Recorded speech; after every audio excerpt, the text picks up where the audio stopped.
Prayer.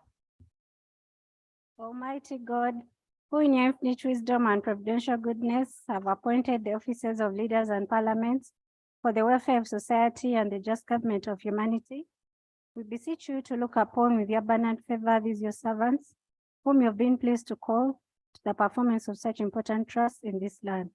Let your blessing descend upon them here assembled, and grant that they may, as in your presence, treat and consider all matters that shall come under their deliberation in so just and faithful a manner as to promote your honor and glory, and to advance the good of those whose interests you've committed to their charge. Amen.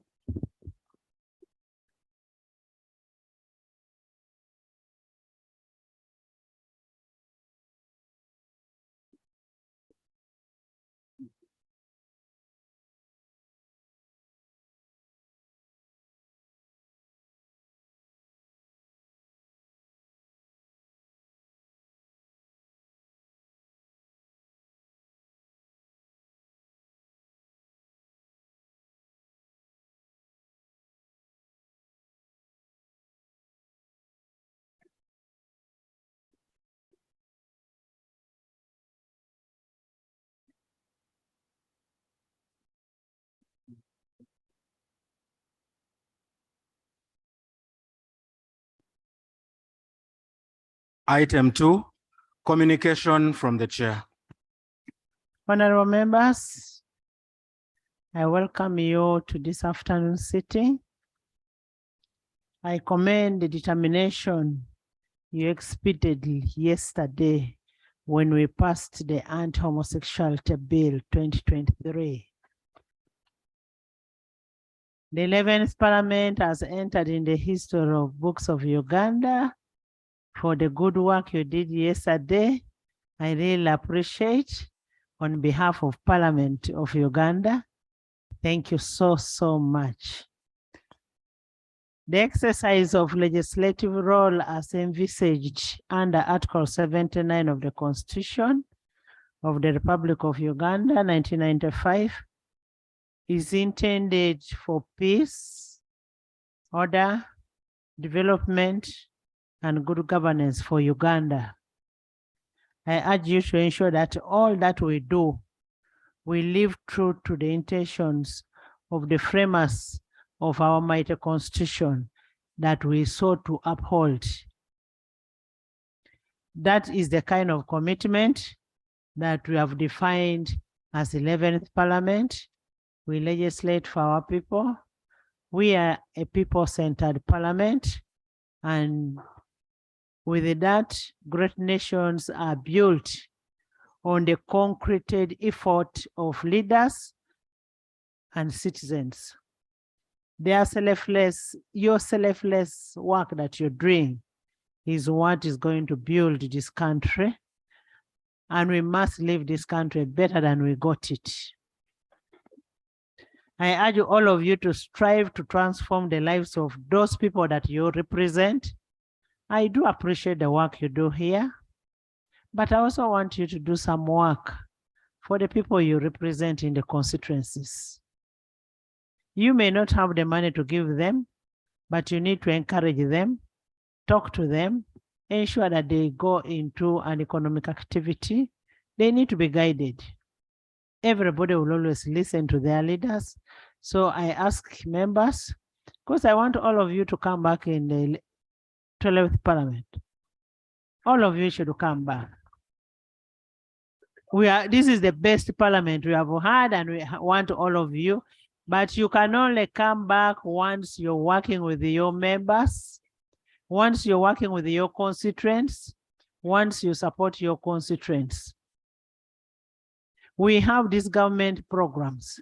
We should not allow the government programs to be swindled.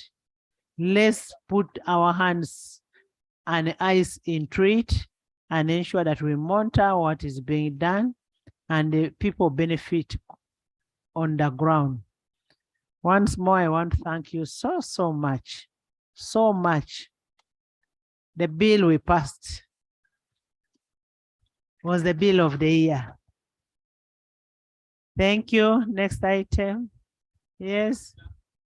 Procedure from from Busia. Madam Speaker, you're a great woman.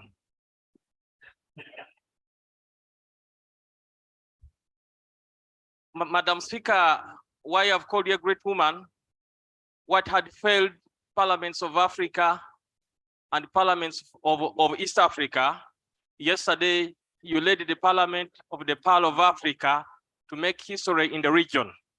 That we are the first who have passed a law to preserve our culture on the continent, de facto on the continent. Madam Speaker, you made history and you made us make history too. I therefore submit that I agree with your communication that yesterday you made us be a people-centered parliament, a parliament that talks to the voices of the people without fear. My people of Busia municipality, when we left here, the elders told me to thank you. And that's why I rose up in this August house to thank you for what you did. Thank you. And we shall continue deliberating on the needs of our people. Madam Speaker, although yesterday I had pain that the teachers in the Busia district, secondary and tertiary have not got salaries for two months, but I said, let's pass this bill. I'll talk today.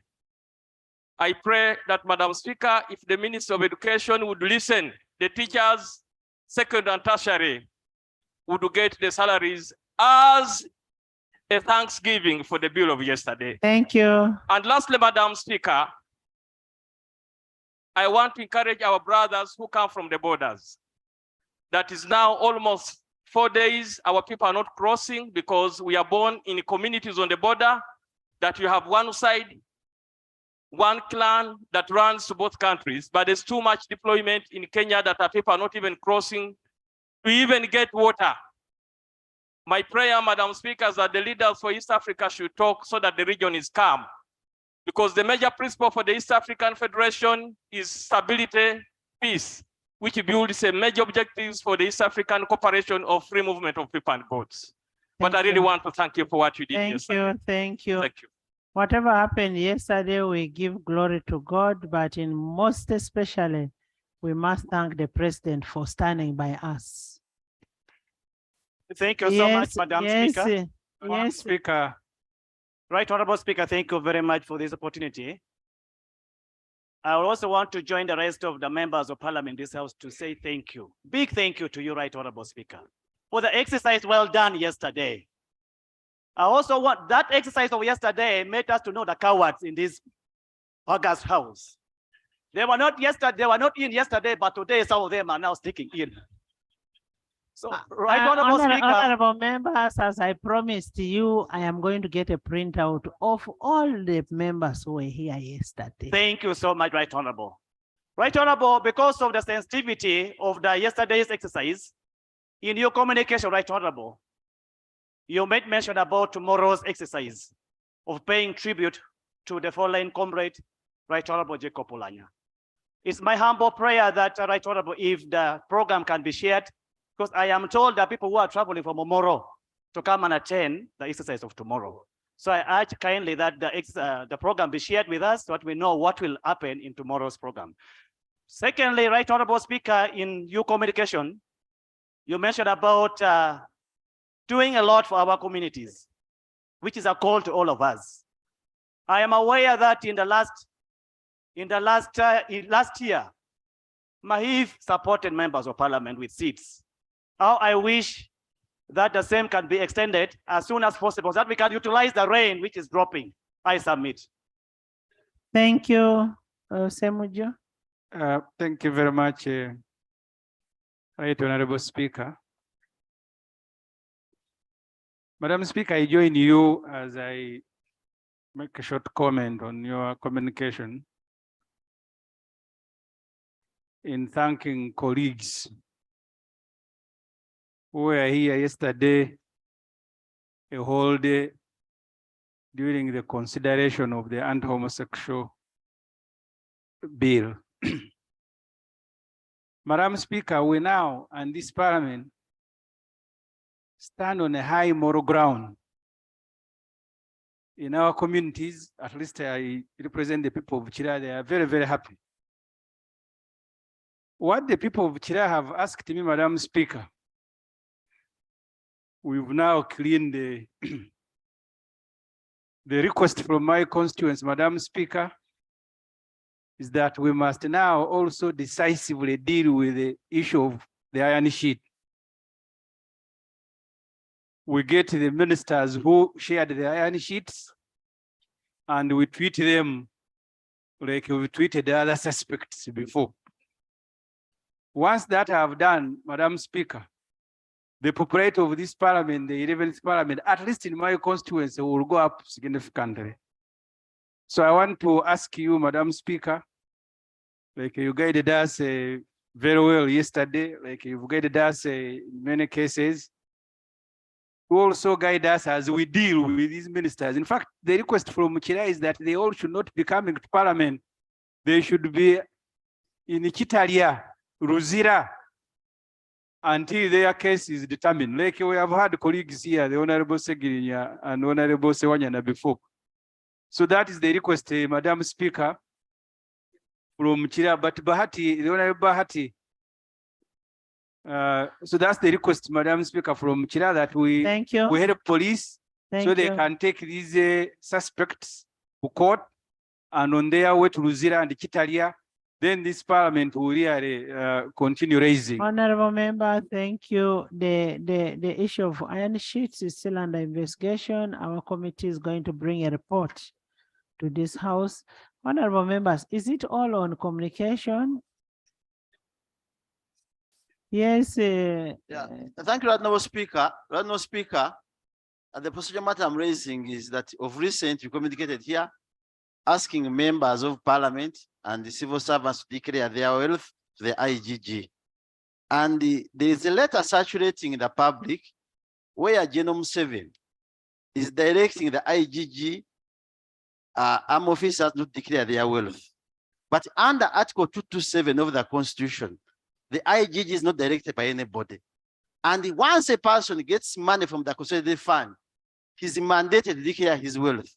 So the procedure matter I'm raising, that would it be procedure okay for the Attorney General to appear before this parliament and explain this parliament under which legal regime is Genome 7 is using to direct the IGG, stopping the armed officers from declaring their wealth? Are they thieves? Have they stolen? What is this shielding? And that one, Madam Speaker, even when you go to the Anti-Corruption Act, it is the same, and all those laws governing corruption in Uganda. So, Madam Speaker, I'm on procedure. There is an order. I'm on procedure. It's on procedure. It's on procedure. I'm on procedure. So, right now, Speaker, my procedure issue is why shouldn't the Attorney General appear before this parliament, explain to us? Because this will be raping the Constitution, and it's not correct. We've all declared there are army officers who have been placed into offices of public concern, like permanent secretaries and others, meaning they're getting money from the public, from the consolidated fund. So there's no way. The point has been understood, government.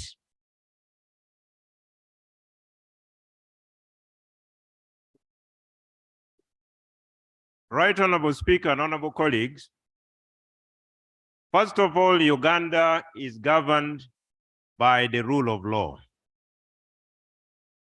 And secondly, I want to state that I am not yet aware or have not yet seen the letter the honorable colleague is referring to, and I can't proceed to make a commitment on behalf of government unless otherwise. I beg to submit.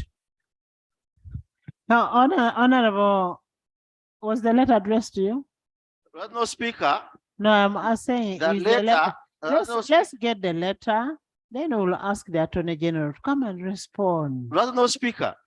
Once a letter is written by the president, it becomes a public document. I am saying the public. We even have the observer here. Honorable, can you sit? Story today. Sit.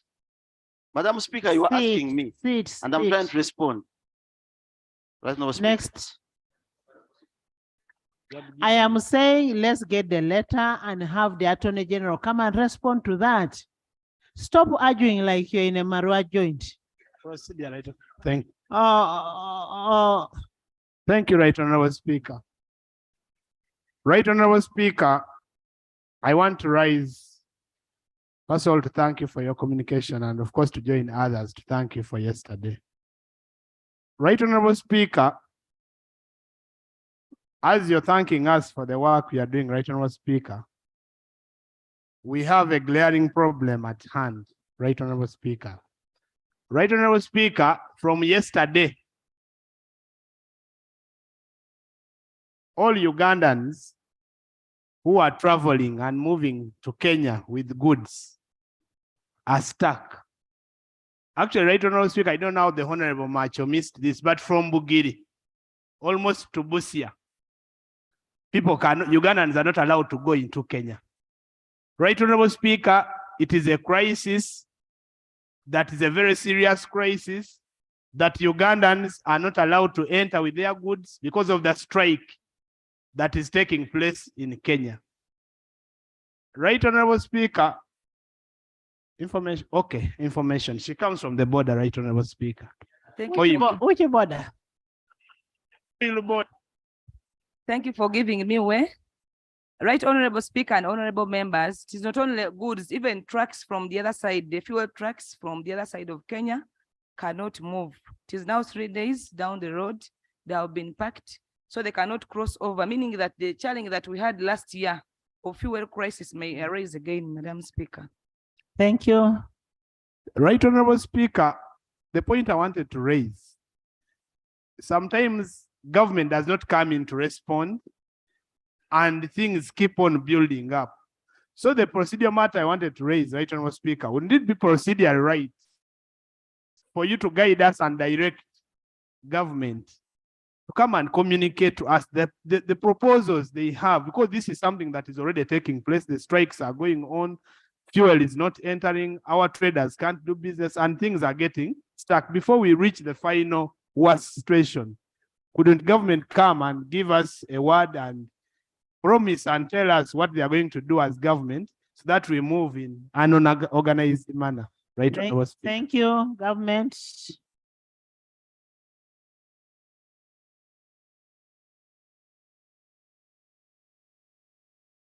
Right Honorable Speaker, this issue, first of all, involves two ministries. On the side of taxes is the Ministry of Finance, Planning and Economic Development. Then also you have the Ministry of Transport and Works. Then you also have now three ministries, the Ministry of Trade.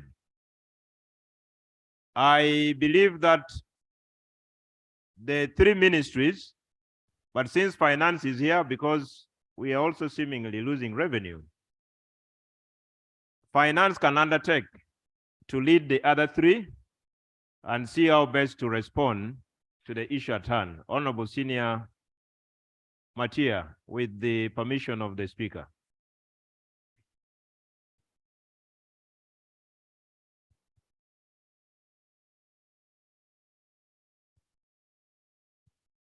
Right Honorable Speaker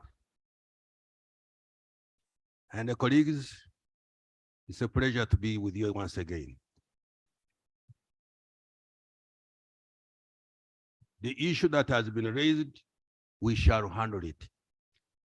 We shall handle the issue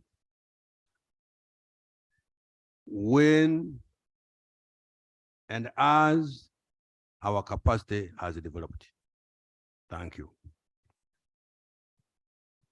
Honorable members, in the public gallery this afternoon, we have students and teachers of the following primary schools under the umbrella of Save the Children Uganda. They include Muguluka Primary School. You're most welcome. Where are you? Please stand up. Where are the students of Muguluka? You're welcome. Kikusa Primary School. Welcome. St. Kisito Tikalu Primary School, welcome. Kawale Primary School, you're most welcome. They are represented by Honorable Wakaima Musoke. You're most welcome and thank you for bringing the children to witness the proceedings. In the public gallery, again, we have a delegation of students from Cavendish University Law Society. You're most welcome. Please stand up. Welcome. Leader of opposition is on procedure also, then I come to you. Thank you so much, Right Honorable Speaker. I did observe the demeanor of the Minister of Finance while responding to a very pertinent matter raised by the Honorable Sirwanyi, and I never wanted to seek his immediate clarification because he was running away. But I knew I would have him after he has submitted. To respond strictly to two issues. One, his submission on the crisis in Kenya is not satisfactory. Do you want to inform the country, Honorable Speaker, inform the country, our capacity, import capacity, how many months can we sustain the economy in the face of an import crisis? We know you have depleted our reserves, and now we have a crisis with one of our major trading partners. For how many months can we sustain the economy in case Kenya went into a crisis? You did not supply a important answer to the honorable member, and you simply say you'll deal with it. Do you rule over Kenya as well? Are you the one who Minister of Finance in Kenya? Right, Honorable Speaker, yesterday, and I was waiting for my senior here today, now that he's here, that he's now running a parliament and has cut the parliamentary budget. Do you want to inform Parliament whether our budget is statutory or you moved it to something else? Do you wish to explain to Parliament whether the parliamentary budget is statutory? Because you've cut it, that's what we mean. So committees will not work, and you are aware, without oversight, there should be no expenditure. So you are raising money to spending into the entities. I don't want to give Parliament money to exercise oversight over your work. So do you want to explain why you get authority to cut the budget of Parliament to exercise oversight over your work? Honorable Speaker. Thank you, Honorable Minister. Honorable Minister, the budget of Parliamentary Commission is the statutory one. It is only the president that has powers to do anything. And we always discuss our budget with the president, and it is approved. In the current budget, there was an approval of the budget for Parliament of Uganda, but to our dismay, the same budget that was approved by the president has been slashed off. It has been cut off, and we will not have money for emoluments, which is statutory. We will not have money for committees. We are doing, one of our roles is oversight. So I think that's what the leader of opposition is asking as a member of the Parliamentary Commission. Yes. Thank you very much, Honorable Speaker and friends. Colleagues, friends.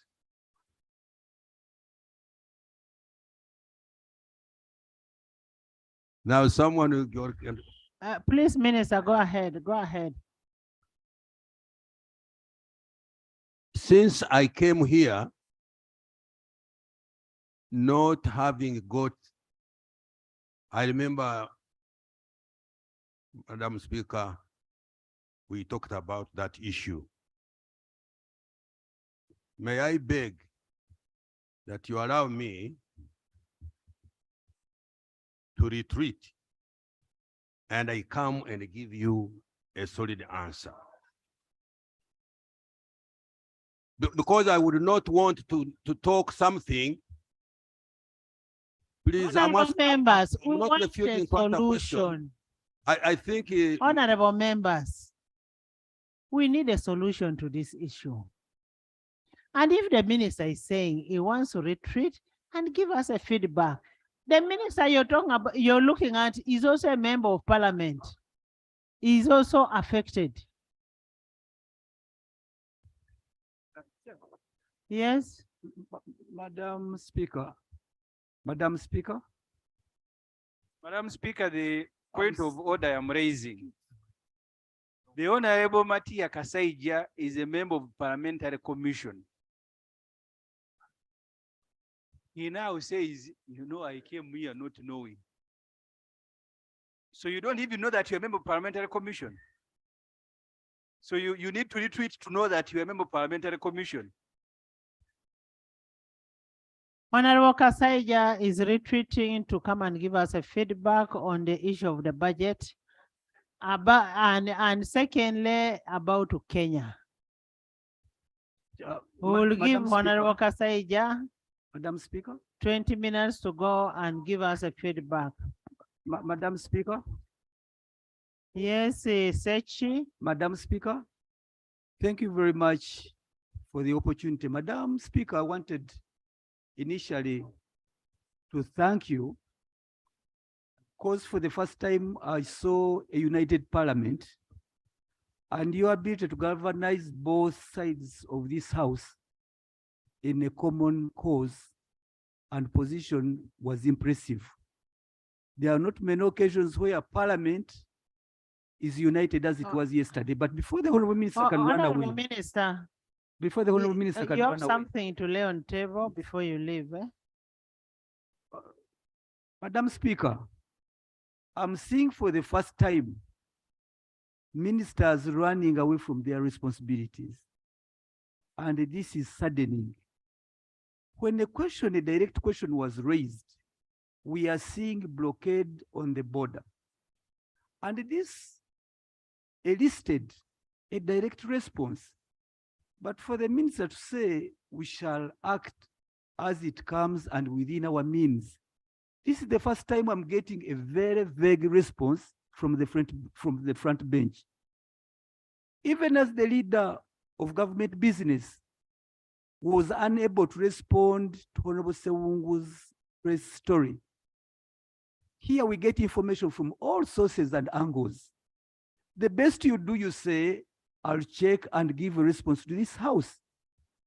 But where you find the front bench is too mean with information, is too undecided, Madam Speaker. Honorable Sechi. Yes. We could also hear from trade.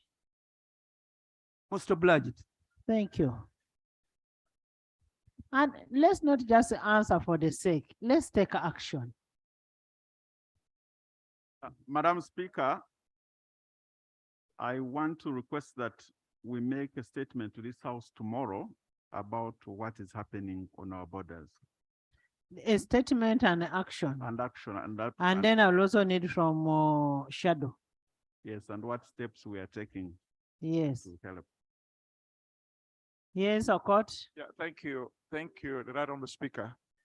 Madam Speaker, if trade is going to come and give maybe information of that kind, there were a lot of very many issues raised on the floor of Parliament, especially on Uganda wildlife authorities. If they could also indicate something in relationship to that, so that in a way,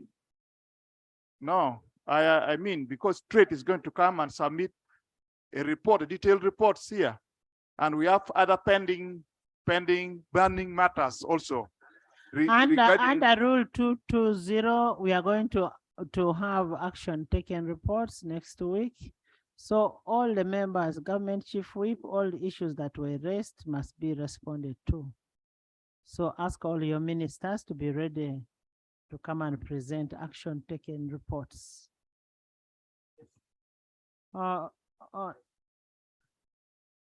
Yes, Gilbert. Honorable members, we need to move. Thank you, Right Honorable Speaker. Right Honorable Speaker, last week you directed so well that members of parliament with matters of urgent importance should get in touch with the honorable ministers and through the speaker so that the matter is addressed urgently. Right Honorable Speaker, getting honorable ministers is becoming First start very getting me, exactly. because it was through me. Thank you. Right Honorable Speaker, My office is open 24/7. you're right. You know, you are so busy. You are so busy last week. No, I've never been busy for a member. Yeah, I thank have you. never been busy for a member. Thank you. Right Honorable Speaker, the point I was trying to bring up is that there are other matters of importance that are really so urgent. For example, like the power blackout in northern Uganda, in my district, Amoro, where people are using electricity for less than 4 hours a day. Power comes, it goes, it comes. So we do not know So what is have you going. reported that matter? Have you written to us? That's why I wanted. I wrote to your office. No. Yes, I wrote as a matter of. Bring evidence and table it there. Right, Speaker. Honorable Lanya, if you've not done it, please do it, and we'll contact the Minister of Energy and have it done. Okay? Thank you, Right Honorable Speaker. Atkins, yes, Honorable Minister. Thank you very much, Right Honorable Speaker. The Honorable Ministers are always available for members of Parliament. And the understanding instruction Right Honorable Speaker, is that we give priority to members of Parliament when they come to our offices. Yes. Listen. For instance, in the Ministry of ICT and National Guidance, the instruction we gave that when a member of Parliament comes to the ministry, he should straight away access the ministry. Even if I'm having a meeting, you can come and attend it to you. Yes. Honorable members. So that the assurance ministers we are giving, making a commitment that because will the be members of there. Parliament are our colleagues. And through this, the message goes to my colleagues that we should prioritize members of Parliament when they come to our ministry so that we respond to the issues. Thank they you. have. I think, So, honorable members, I think we the need to. blanket way that we don't respect and give priority to members of Parliament. Thank We you. do. Thank you. Honorable members, I think we need to streamline on how we handle these things faster. Atkins, Elijah. Thank you very much, Madam Speaker.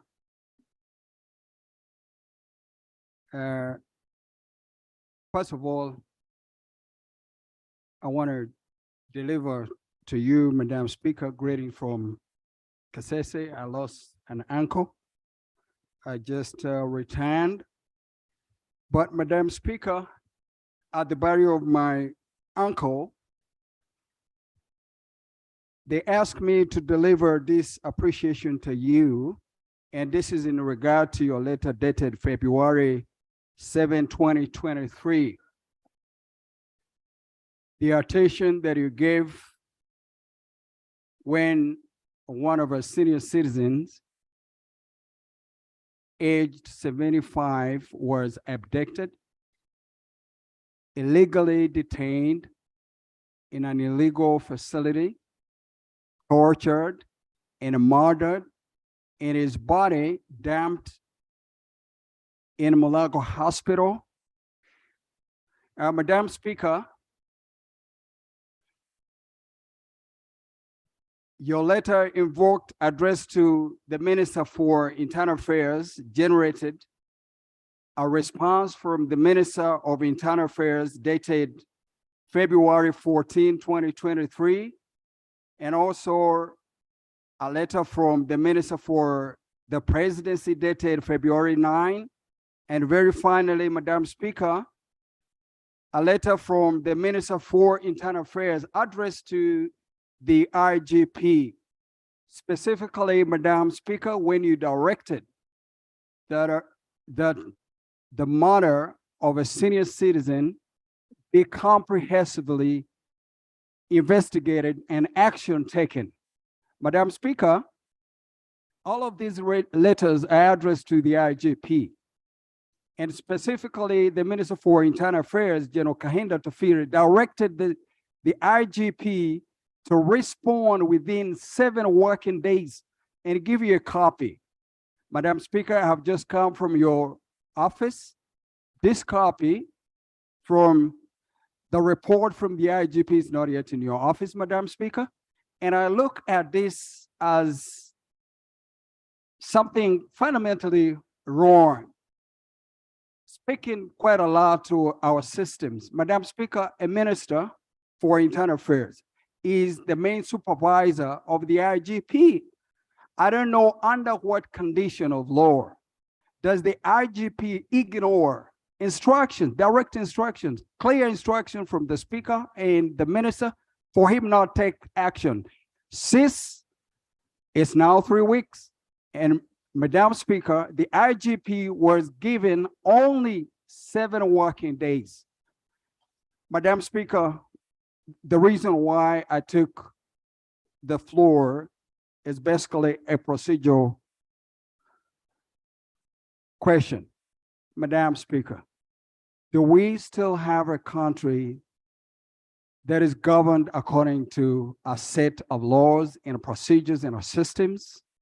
Is the IGP of Uganda today now the supervisor and the champion of crime and criminality?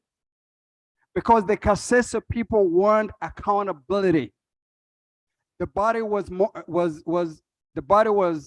buried in a city mortuary, and the same office, the police went and exhumed the body without a court order. So who is this IGP or police system that wants to make this country ungovernable, Madam Speaker? Thank you.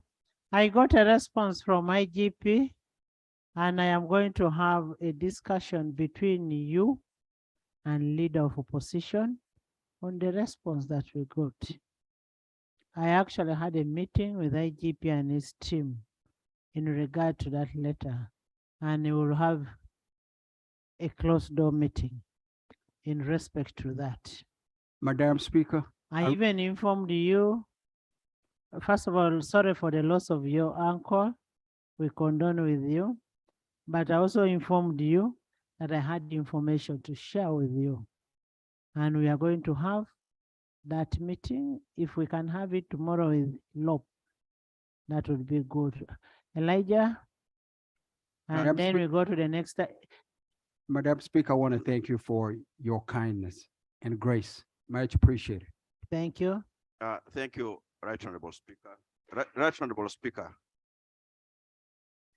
2 weeks ago, hundreds of people who belong to Christ Disciples Church.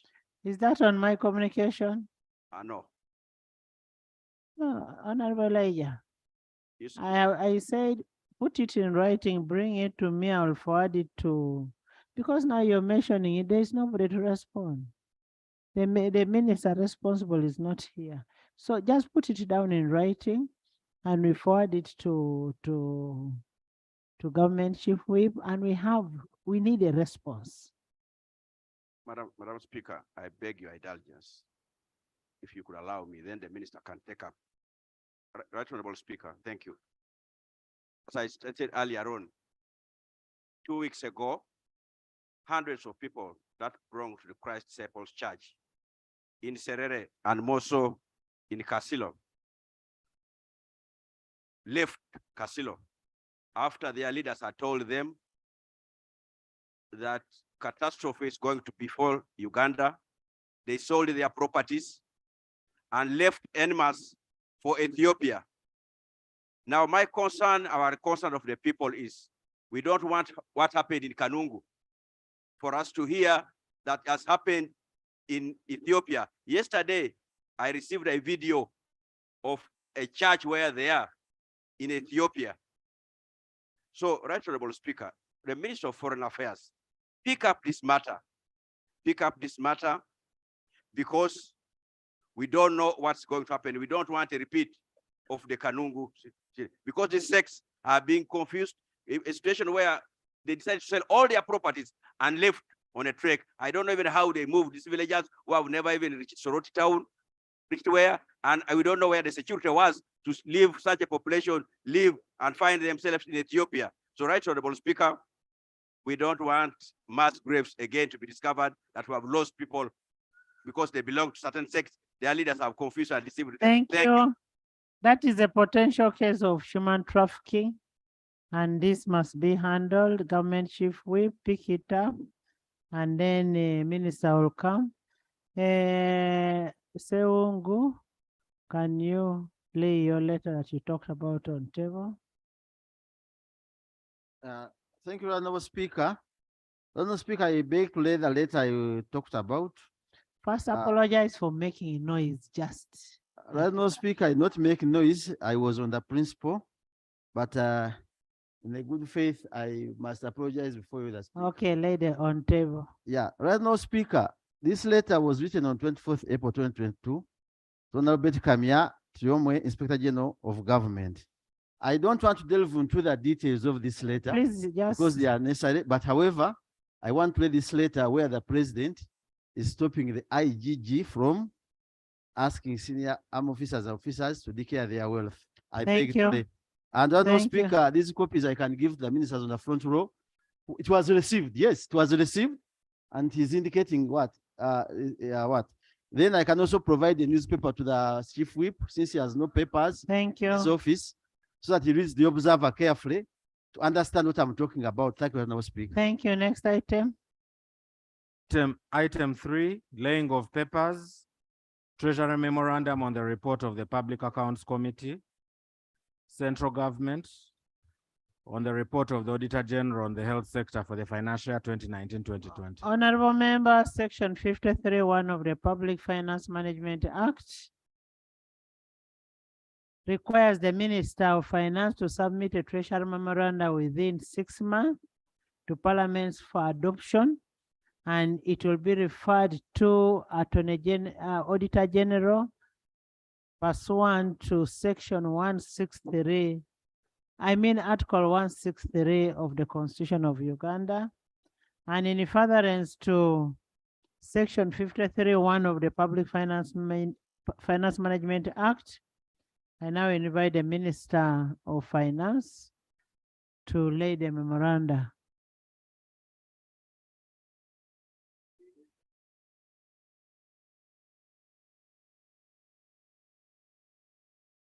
Right, Honorable Speaker and honorable colleagues, on behalf of government represented by the Ministry of Finance, Planning and Economic Development, I beg to lay the Treasury Memorandum on the report of the Public Accounts Committee, Central Government, on the report of the Auditor General on the health sector for the financial year 2019-2020. I beg to lay. Thank you so much. The Treasury Memoranda is referred to Auditor General pursuant to Section 13(1) of the National Audit Act 2008. Item 3A, laying of papers, report of the delegation of the 17th session of the Parliamentary Union of the Organization of Islamic Countries. Honorable members, under Rule 33, it provides laying of reports from parliamentary delegations abroad, and today we have such a report from Honorable Hassan Kirumira. I will now invite him to lay on table and speak very briefly about his report.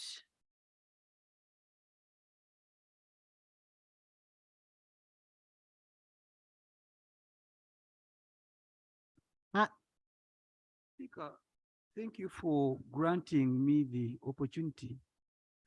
But usually, when the Treasury Memorandum is laid, it is usually a detailed report indicating what action government has taken on the recommendations of Parliament.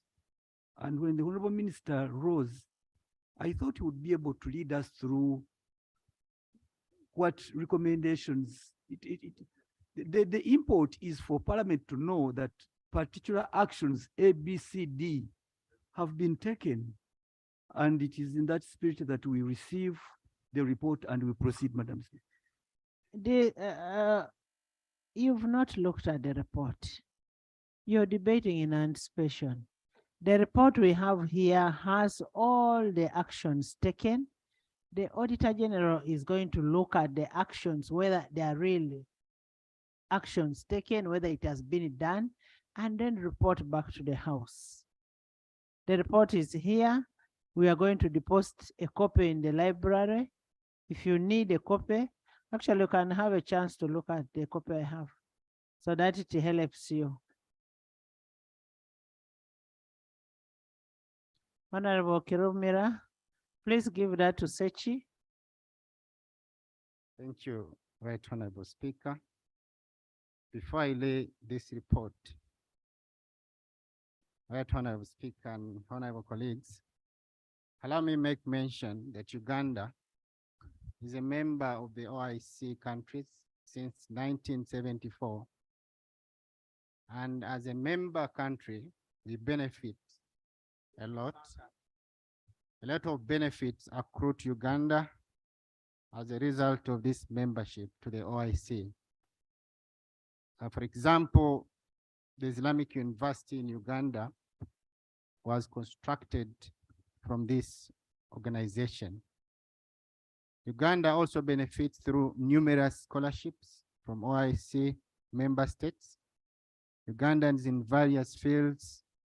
Moreover, these scholarships are obtained by Ugandans irrespective of their faith. Uganda stands to benefit greatly in terms of investment in different fields, such as agriculture, industry, and many others, of course, from these wealthy countries. There are also numerous opportunities regarding Islamic banking that Uganda can explore.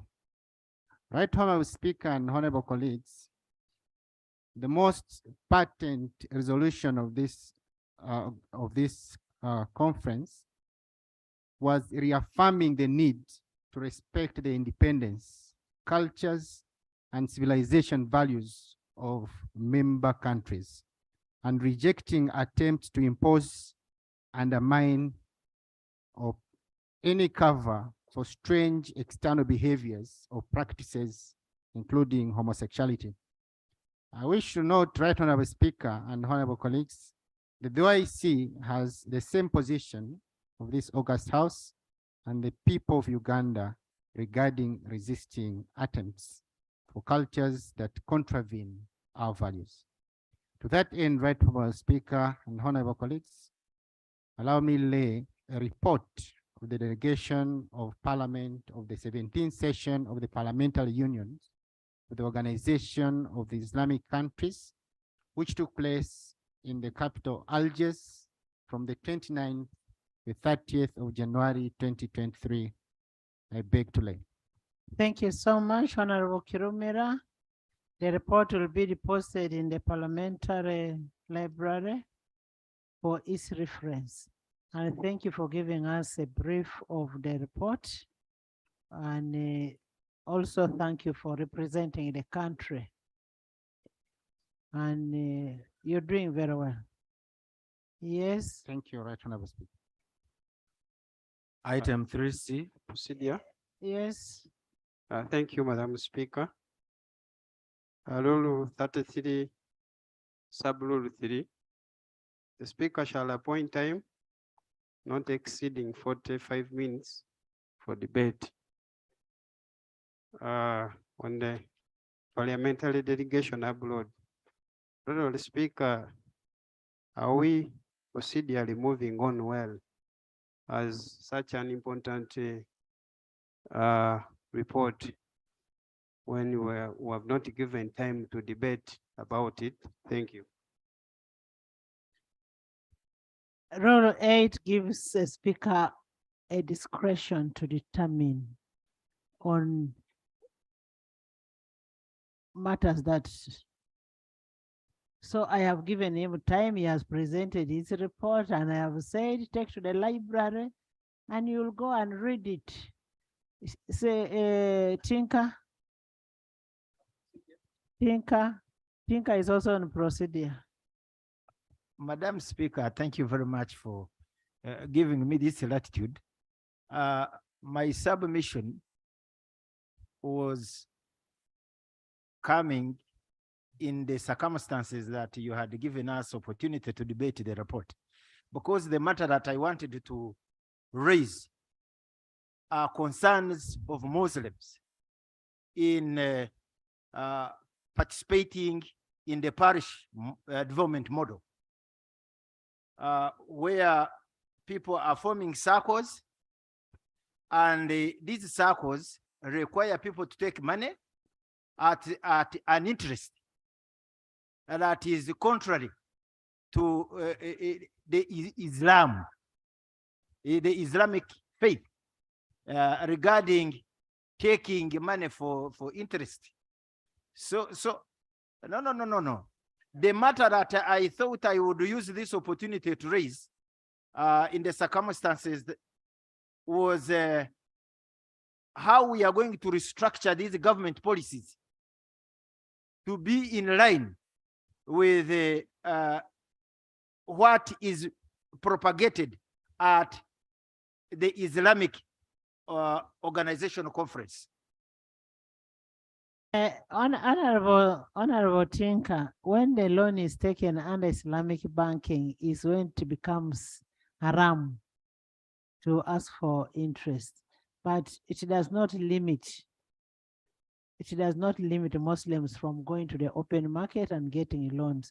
Most of the people who get loans are Muslims, and they go to the banks. They get more money because they are active, they are business minded. They go and get loans and they pay interest. What you're speaking about is about Islamic banking. And Honorable Alan, this is just part of the report. This report is out of IPU and NAM. We are going to have a whole report of IPU put together with what Honorable Hassan has, with what those of Honorable Kimosho have, and we have a debate on international reports. Madam. Thank you. Next item. Item 3C, laying of papers, addenda. It's a procedural matter. Madam Speaker, we keep receiving messages from the IGG From IGG? to declare our wealth, and we saw you declaring. In view of this letter, which you have said government can respond, I had thought the UPDF officers who come to this parliament and say nothing every day, that at least they will be able to tell us how they are going to deal with this matter, because they are members of parliament and we are all supposed to declare, at least as MPs. But since Madam Speaker, you know that for them, they just come and sit and wait. When it is a controversial matter, they run away. Honorable. Can you guide us as MPs, because they are also members of your parliament? What do they do? Since they can't speak for themselves, I am now helping them. Honorable member, the legal advisor of government under Article 119 of the Constitution is the Attorney General. So Attorney General is going to come and respond to this letter. Yes. Thank you, Right Honorable Speaker. Honorable My name is Honorable Akoli Godfrey. Macaulay, when you're speaking, you don't switch on the mic. Okay? Sorry. Then you speak. Thank you, Right Honorable Speaker. Right Honorable Speaker, I am Wakoli Godfrey and I do represent the people of Utiru. Many times I've listened to seniors in this house. Senior Semuju, he has just pointed out that we have colleagues in this house who don't speak.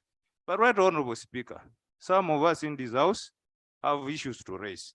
But when you see colleagues, senior members of parliament raise, some of us stand to speak and they consume most of our time and we do not speak. I want to request, even as he has accused the UPDF that they do not speak. My UPDF speak. Yes, but when it is important issues. But we are, right, Honorable Speaker, the procedural matter I'm seeking that this House indeed is supposed to also grant opportunity to new members of parliament. You find a member of parliament standing up to raise even very trivial matters when we have serious issues to raise. Honorable Order. Wakoli. Order. Honorable Wakoli. Now you're speaking. Are you an old member of parliament? Did you give yourself chance to speak by yourself? Thank you, Right Honorable. But I was not accusing you for not giving us chance to speak.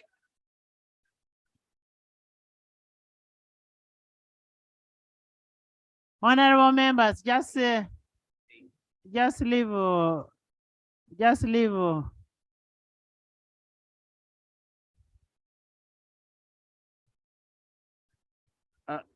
Thank you very much, Right Honorable Speaker.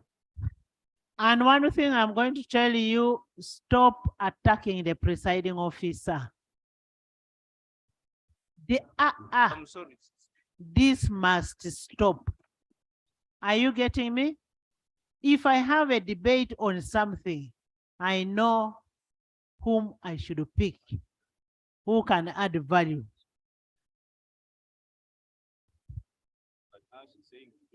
Thank you very much, Right Honorable Speaker. The issue of the letter laid by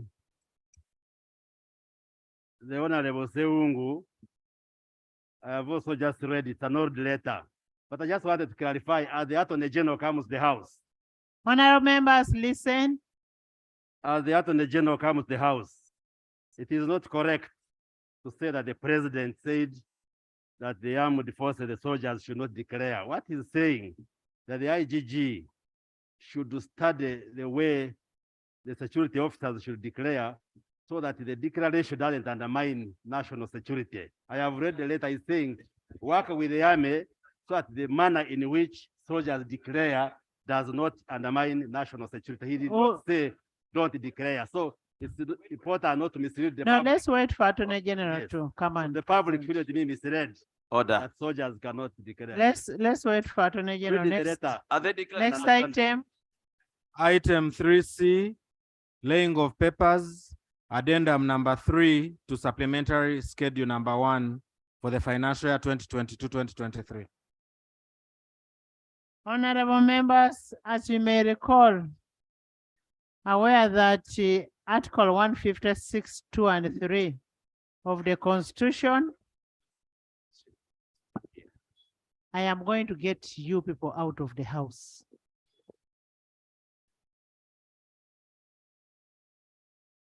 Honorable members, as you may be aware that Article 156, 2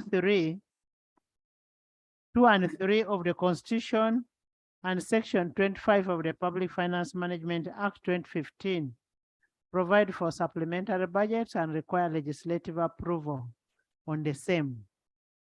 On 23rd December 2022, the Minister of Finance and Economic Development tabled a supplementary expenditure budget 1 for financial year 2022-2023. Since then, the minister has tabled two addenda to the supplementary expenditure schedule, and today is bringing addenda 3. And I want to put a minister on notice that we have a problem in Mulago Hospital. How I wish you could bring another addenda for Mulago Hospital, the Heart Institute, the Cancer Institute. We are waiting for you to bring an addendum in regard to the hospital. I want you to take time off and go and visit Mulago Hospital. Whatever we are approving should be for the good of our people. Because now we are going to have that addendum. You will pass a supplementary, but you will have done nothing in health. Honorable Minister.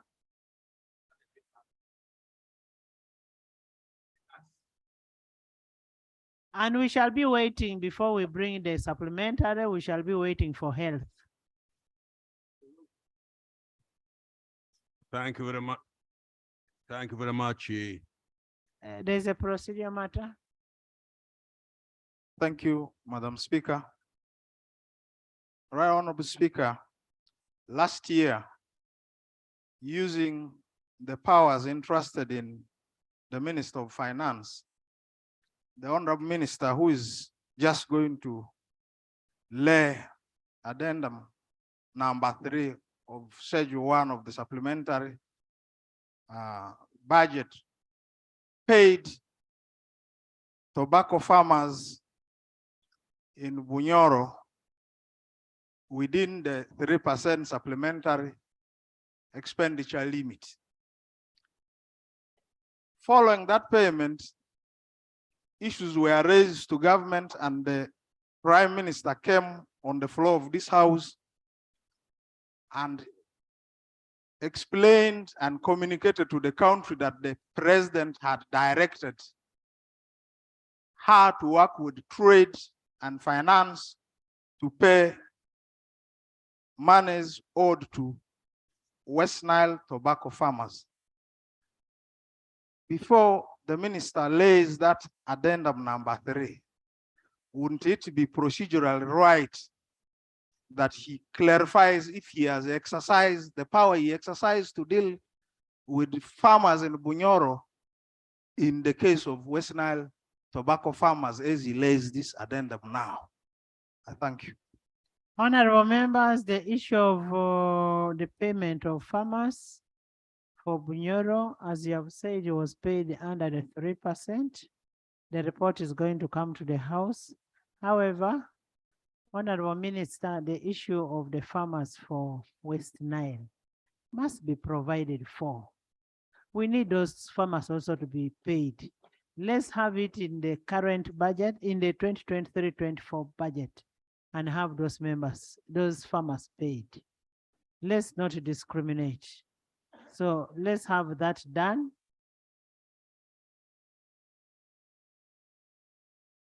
Honorable Minister, I don't want us to talk. For me, what I want is money to be paid. Action.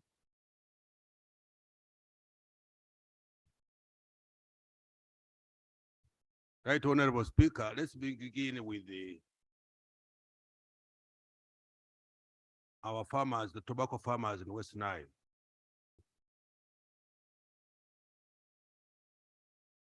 Let me say something, please. Minister, speak. It's work in progress. Yes.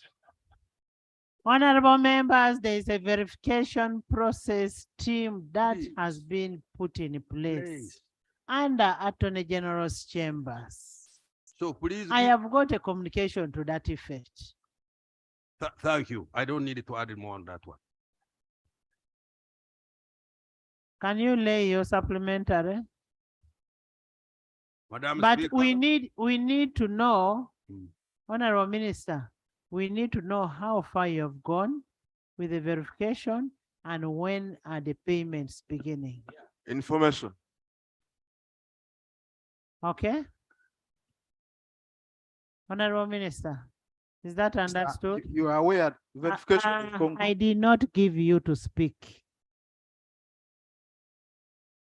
Honorable Minister, furnish my office with how far you've gone with the verification and when these people will be paid. Information. Madam Speaker, most obliged. Okay, can you lay your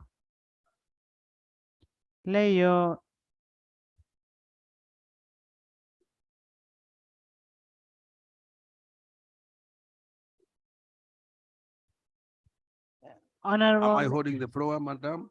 I have never seen indisciplined people like you, Silas. Madam Speaker and colleagues,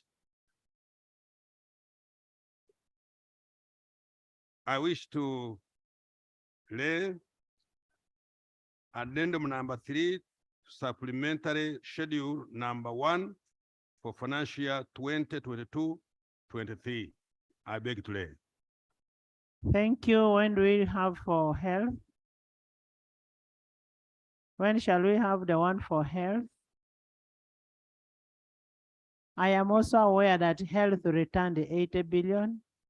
Yes. And you never gave them back the money. So when do we have for health? Can I beg you, Madam Speaker, that you give me 2 days? I will come back here and give a full story and how we are progressing. Honorable members, the addendum 3 is referred to the Committee of Budgets. That is Schedule 1 of 2022-2023. Item 3D, the Uganda Communications Fees and Fines. Procedure matter. Thank you very much, Right, Honorable Speaker. Right, Honorable Speaker, the Minister of Finance has committed to come back here to give us information regarding health. But, right, Honorable Speaker, some time back, the Minister... Just a minute. Honorable Minister, you had gone out to, 1, find out whether our vote is a statutory one.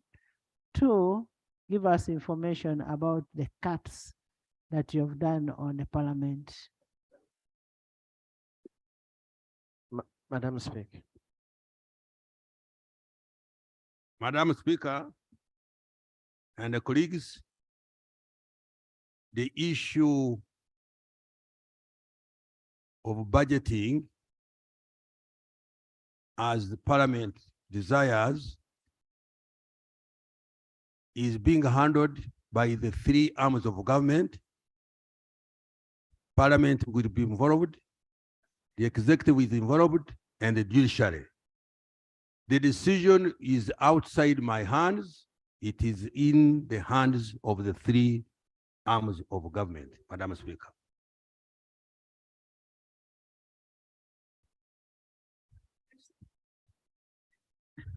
Honorable members. Honorable members, yes, Lillian. Right, Honorable Speaker, I hope I heard the minister right. I heard the minister state clearly the statement that Parliament budgets as it desires. I thought that our budget is done as it's required. I would therefore want the minister to clarify whether our budget is based on our desires, individual desires as members of Parliament, or as an arm of government. Kindly, I seek for that clarification. Thank you.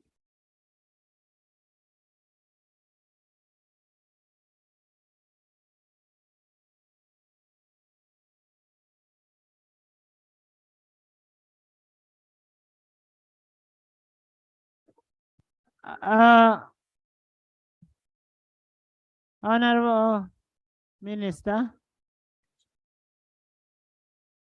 Sorry if I was not very clear. We are one nation. We are one people. There are institutions that govern this country. The budget is a national issue.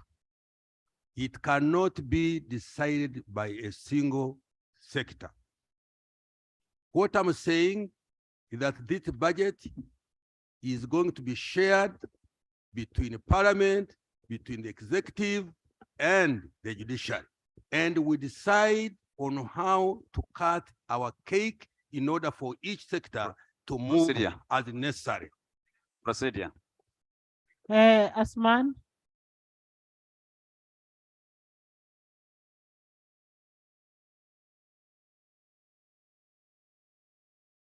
Right, Honorable Speaker, we must be very careful. The explanation by the Minister for Finance, I am aware that since the 10th Parliament, there has been an attempt by the executive to undermine the appropriation authority of this parliament. It is deliberate. And what has been happening is that at one time, Right Honourable Speaker, we were in one of the committees of parliament and the PSST came and we asked him where they get authority to begin making budget cuts on parliament. After we have made appropriation, allocations have been made, what goes where? Who sits somewhere and begins making decisions outside that? And remember, these are made through appropriation, through the budget process, and through a bill and an act. But I'm aware that the idea to undermine parliament by the executive using Ministry of Finance is deliberate, and it has been going on. Colleagues, we must fight for our space. We must fight for our territory because this has been going on. And I want to tell you, if we don't rise up, these guys are going to muzzle us. So it's really about our space. It's about our territory that we must defend. Honorable members, just a minute.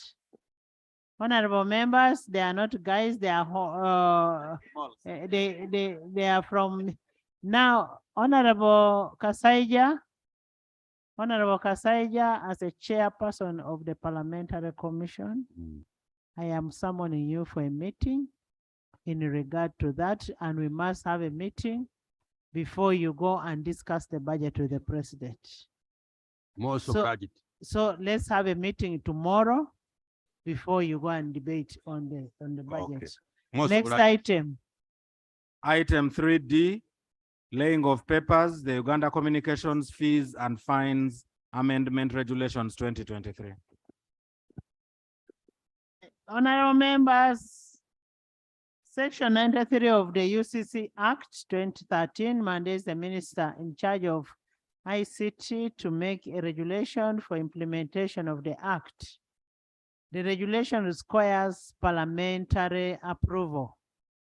I therefore invite the Minister of ICT to lay on table the Uganda Communications Fees and Fines Amendment Regulations 2023.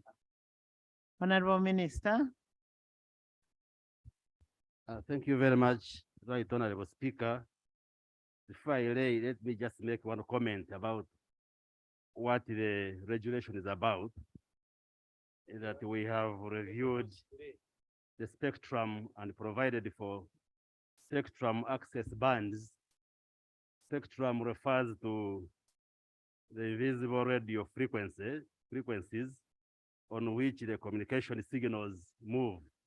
And this answers some of the questions which have been raising on dropped calls and the quality of the calls which we make, the telephone calls, but also upgrading from 4G to 5G. And therefore it is aimed at improving the communication through phones, the radios, TVs, and so forth.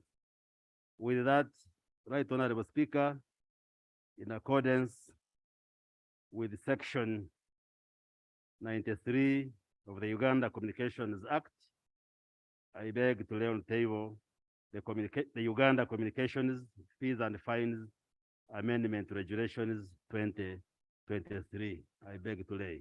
Thank you. The regulations stand referred to the Committee of ICT and for scrutiny and report back to the House. Next, yes. Before the procedure, I needed an update from Pastor Bahati David on the program of tomorrow.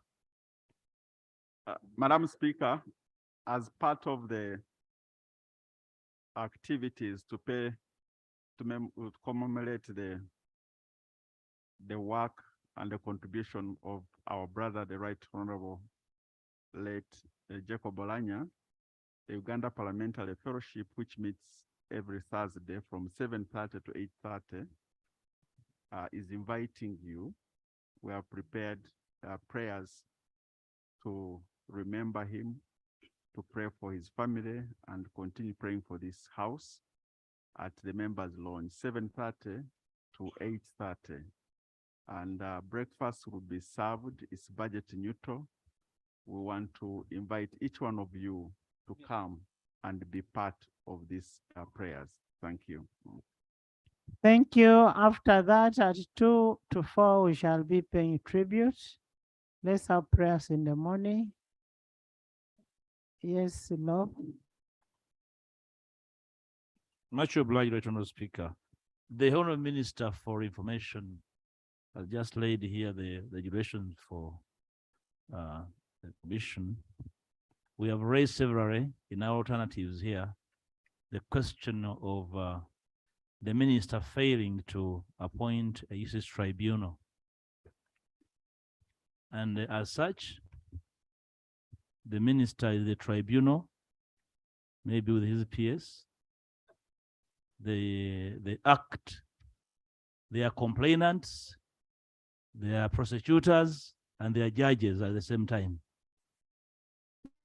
And as such, the ministry, not the minister, is holding many media houses at ransom, and they have no recourse to this tribunal that is in the act. And the act is almost getting gray hair without a tribunal. Will the minister explain to this house why he should not lose his job for sleeping on duty? I don't know, Speaker. Honorable Minister, we need a tribunal in UCC. And it has been there, even when I was in Kosase, we raised it up. It is still pending up to today. Thank you very much, Right Honorable Speaker. I can't lose my job because I'm one of the active ministers in this government. Very active ministers. Yes, Right Honorable Speaker, the Uganda Communications Act passed by this parliament, true, makes provision for a tribunal which is supposed to work like an appellate court, so that if there are complaints about the decisions of UCC or the Minister for Information, then appeals can be made. Work was undertaken by my ministry, but we are discussing it in the context of rationalization. And therefore, so true that I slept on the job. Work is ongoing. And maybe when the debate, yes, because on rationalization?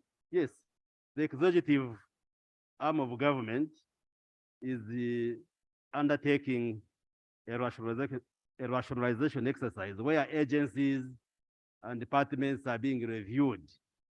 And therefore, we couldn't proceed to establish a tribunal. We are fitting it into that debate. So when the debate comes here, then we shall update you.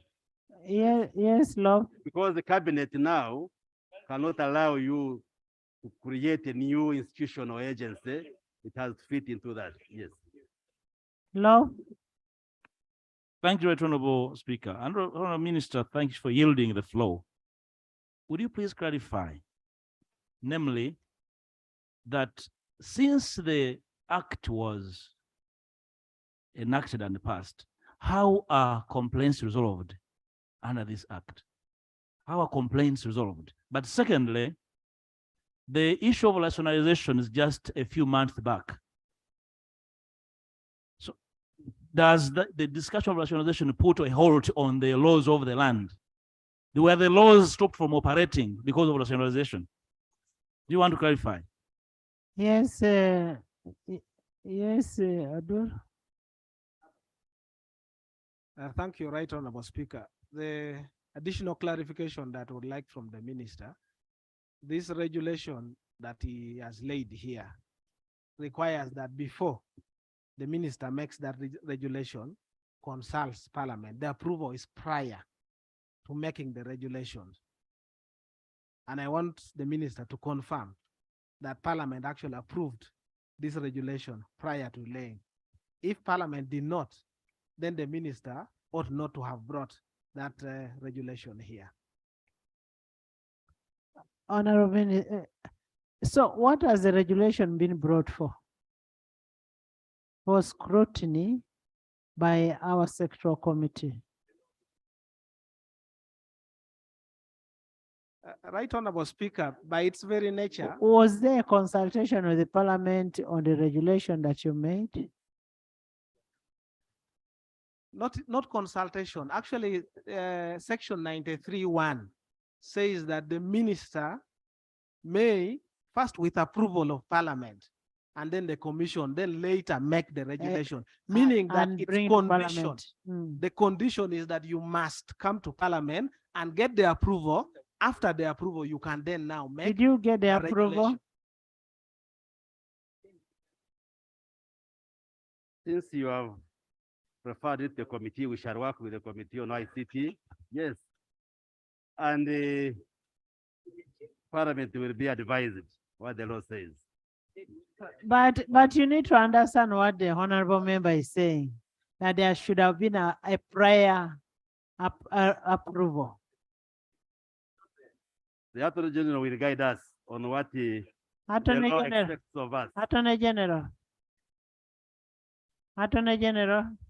But in any case, if it requires approval, what I would say, because you have sent it to a committee, then the committee can make a report, and once it's adopted, then we can lay and answer Regulation what the law requires. 93 says the minister may, after consultation with the commission and approval of parliament by statutory instrument, make a regulation for better carrying into effect the provision of this act. That is 93(1). Attorney General. Thank you very much, Right Honorable Speaker. Right Honorable Speaker, you have read the provision clearly. The law does not come into effect until it is approved by Parliament. So if it is not approved by Parliament, it's not a law. So it has to go through the processes and then be brought. I think what happens here is that the committee scrutinizes it, either approves or rejects it. And if it approves, then it becomes a law. It cannot have effect under the Interpretation Act until it is approved by Parliament. Actually, this regulation should not come into effect before the report of the committee is provided. Learned Attorney General, what the minister seeks to do now is ideally what should have happened first. Because the UCC Act, you come to this table to lay the regulations. And once they are laid, that's all. There cannot be another referral to the committee. Laying is the last process, is the end process. Yes, and that's the essence of subsidiary legislation. So ideally, once your ministry makes the regulations, at that stage, you go to the committee. Because that's what 93 is talking about. The approval comes from the committee. When you are coming here, you are about laying, and that's what 93 is talking about. You don't go to the committee again, come back here. That's the end game should be the laying here. Honorable members. Yes, procedure. Madam Speaker, not many times that I'm going to agree with the government. But Parliament will need to understand how it operates. I remember when we are amending the UCC Act, we had a debate over the regulations. The only way a document can come to Parliament is by laying. If it requires a scrutiny by the committee, it can be referred by the Speaker. If the minister has laid the regulations and they require parliamentary approval, then we can only be pleading with the Speaker to refer the regulations to the relevant committee, they come here for approval. Which I've done. I find a problem with us stopping the laying. Then how do we receive the regulations from government?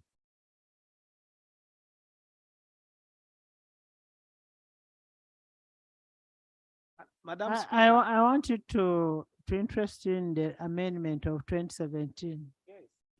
Check the amendment of 2017 on section 93.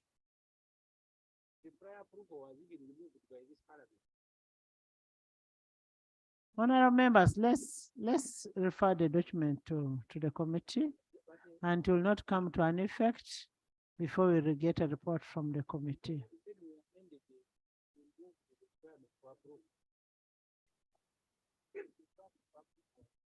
Much obliged. The honorable minister did not respond to the question of how are disputes resolved under the Act in absence of a tribunal. Because, like I said, I know he is the complainant, the judge, and the prosecutor. Does one tell us how disputes are handled, media disputes are handled?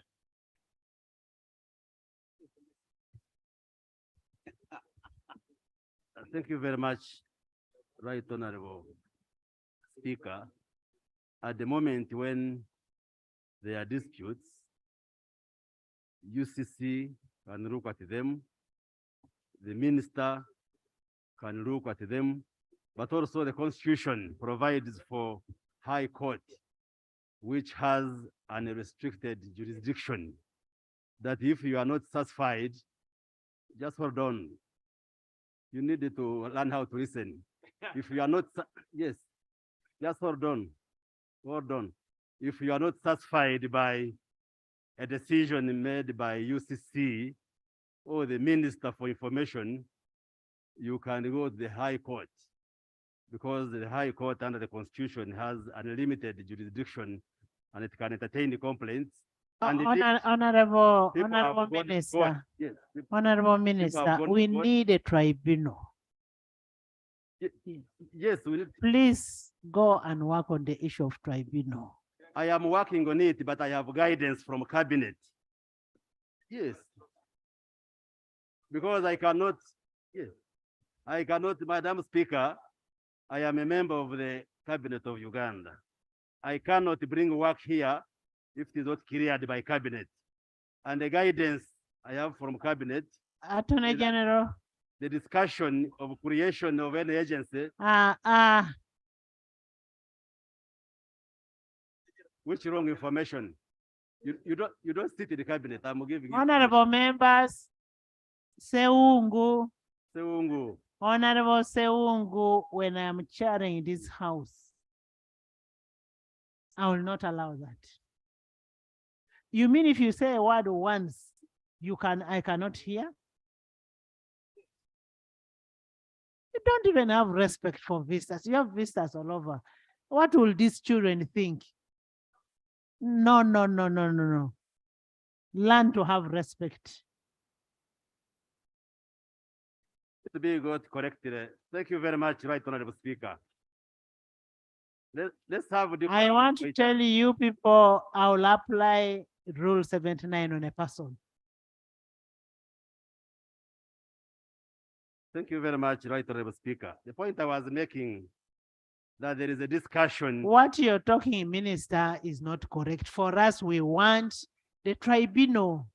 This business of saying we are going on to rationalization, how sure are you that we are going to rationalize? And will it stop the operation? No, but for us, Honorable Minister, you sit. Honorable Minister, you sit. We want a tribunal. We want a tribunal in UCC. We cannot do ad hoc kind of operation. When I was in Kosase, we raised that issue. It has been an issue so many years. When you say we are going on to rationalization, can you rationalize as a cabinet? Doesn't it have to come to the House, assuming the House refuses? Next item. Madam Speaker, I beg your indulgence on this issue of the regulation, and I want the Attorney General to help the House and the country. These are regulations that are going to charge fees on the various telecommunication companies and broadcasting houses. But on paragraph 2, of the instrument about commencement, Madam Speaker. It says that these regulations shall come into force on the date of publication in the Gazette, except for item number 9, paragraph E, which shall come into force on 1st July.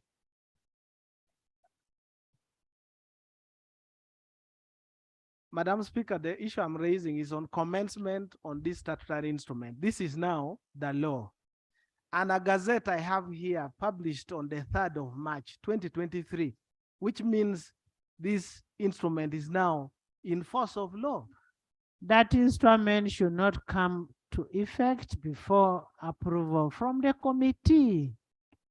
And the committee has to report to this House. Yes, Attorney General. Right, Honorable Speaker and honorable colleagues.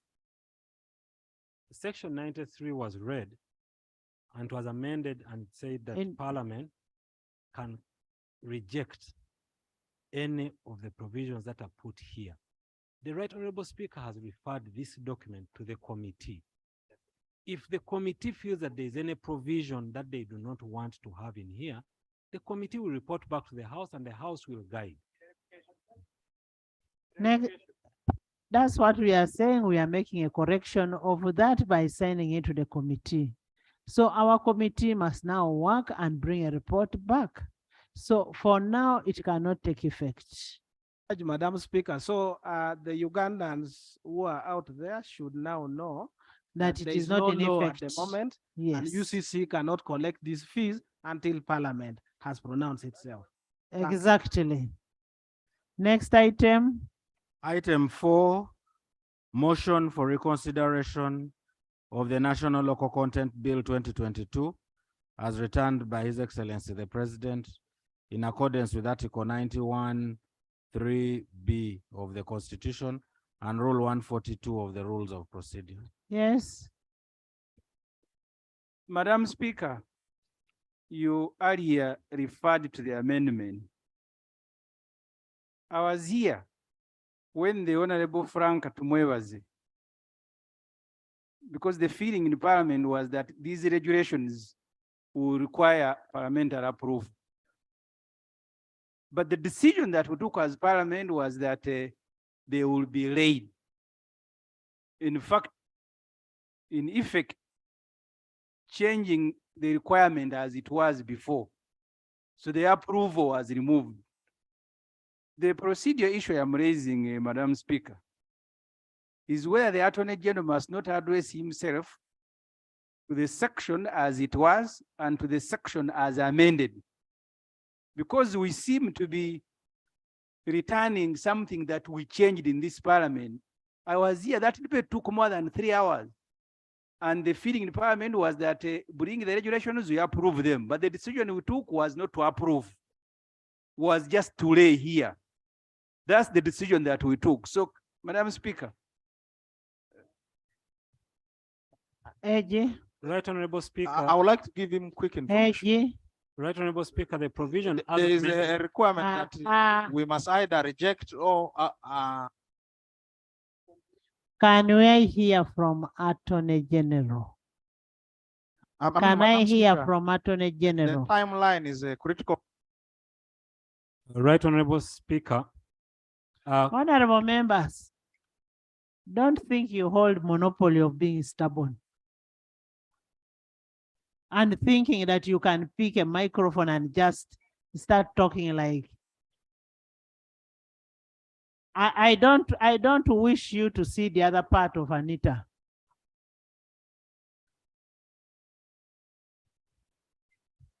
Right Honorable Speaker, thank you very much, Honorable Semuju. The provision as amended reads, Parliament may by resolution revoke regulations or a particular provision of the regulations within 30 days from the date the regulations are laid. That was the amendment. So, Right Honorable Speaker, you have correctly sent it to the committee. And if the Parliament feels that there's any provision it does not wish to have, it can reject it or amend it. I beg to submit. Thank you. Thank you. Honorable member, next item. Motion for reconsideration of the National Local Content Bill 2022 as returned by His Excellency, the President. Honorable members, as recalled, the National Local Content Bill was passed by this House on 6 September 2022 and was transmitted to His Excellency the President for assent in furtherance to Article 91(1) of the Constitution of the Republic of Uganda. The President evoked Article 91(3)(b) of the Constitution and returned the bill for reconsideration by the House through a letter dated 16th January 2023. The bill was referred to the Committee for Reconsideration under Rule 143(2) of the Rules of Procedure. The committee is now ready in furtherance to Rule 1433 of the Rules of Procedure. Now I invite the sponsor of the bill to move a motion for reconsideration. Honorable Shabe Patrick. Thank you. Thank you very much, Right Honorable Speaker. Right Honorable Speaker,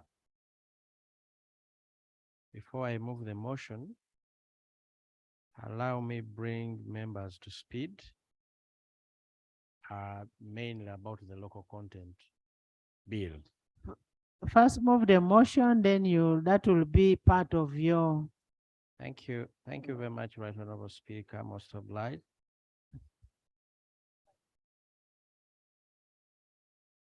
Right Honorable Speaker, in accordance with Rule 130 of the Rules of Procedure of Parliament, I beg to move that the bill entitled the National Local Content Bill 2022, as was returned by the President for consideration of the clauses, be read the second time. Is the bill seconded? Seconded by Gilbert, Alan, both cabinets. Silwanyi, Abe, Mbale, Aru, Father Nen. By everybody. Yes, would you like to speak very briefly about your bill?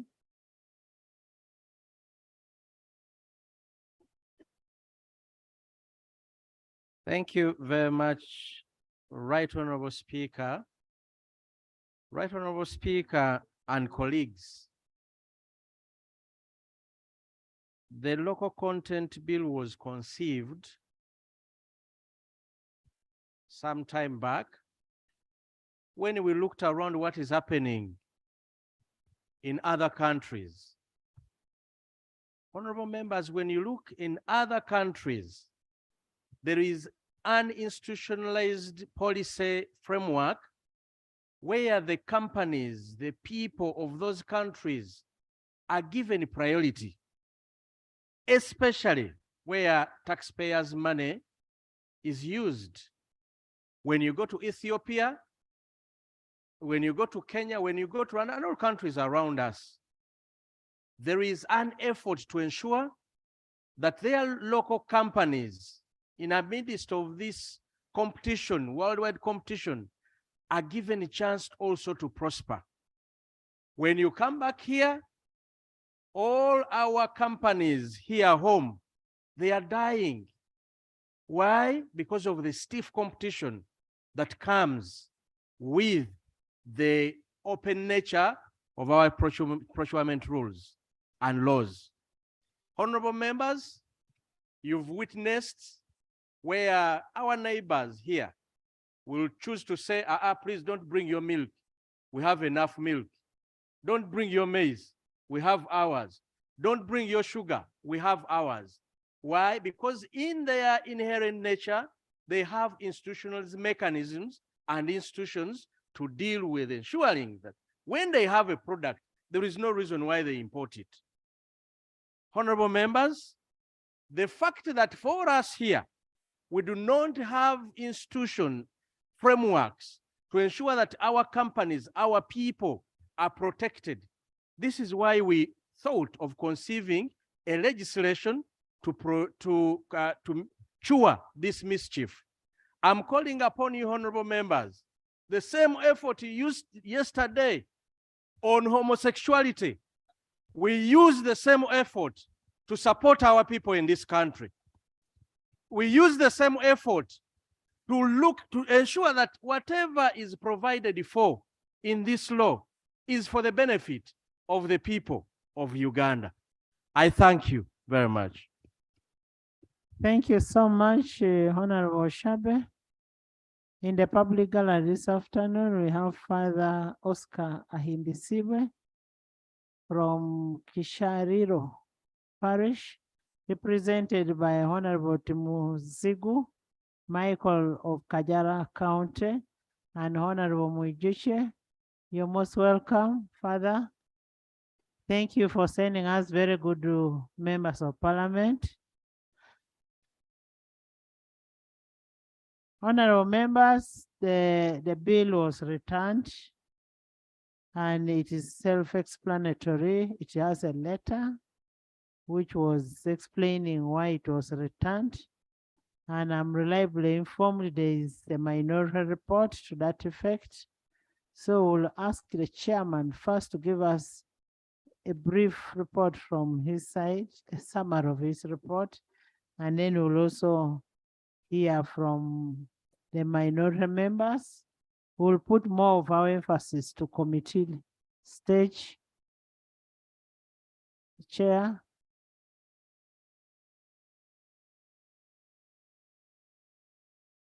Yes.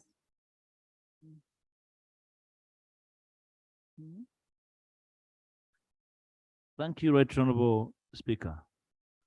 I'm not in any way trying to impeach your guidance on the report. But when we are enacting laws, those who come after us, Right Honorable Speaker, will want to understand the spirit and letter of the law. And the spirit is captured in the manner the committee's report. May I seek your kind indulgence to allow the chair to read the entire report, because it does help posterity. When the record is well captured, it does help for those who want try to understand or even challenge the law and the intentions of the legislators. Go ahead and read. Thank you. But the answer will also capture everything on the reports.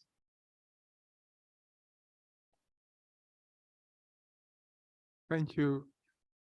Thank you, Right Honorable Speaker, for this opportunity to present the committee report on the local content bill as returned. The assent copy of the National Local Content Act 2022 was returned to Parliament by His Excellency the President and referred to the Committee on Finance, Planning and Economic Development on the 1st of March 2023. The committee has considered the assent copy of the National Local Content Act as returned by His Excellency the President and hereby reports. Object of the National Local Content Act 2022 assent copy. The object of the act is to impose local content obligations on a person using public money or utilizing Uganda's natural resources or carrying on an activity requiring a license to prioritize Ugandan resident companies and citizens in public procurement, to ensure skills and technology transfer to Ugandans, to provide for the development of local content plans, to provide for the supervision, coordination, monitoring, and implementation of local content in Uganda, and for related matters. Methodology. The committee reviewed the letter received from His Excellency the President of the Republic of Uganda returning the act. The move of the bill was not available, I believe, until yesterday, but we received a written submission from Honorable Shabe.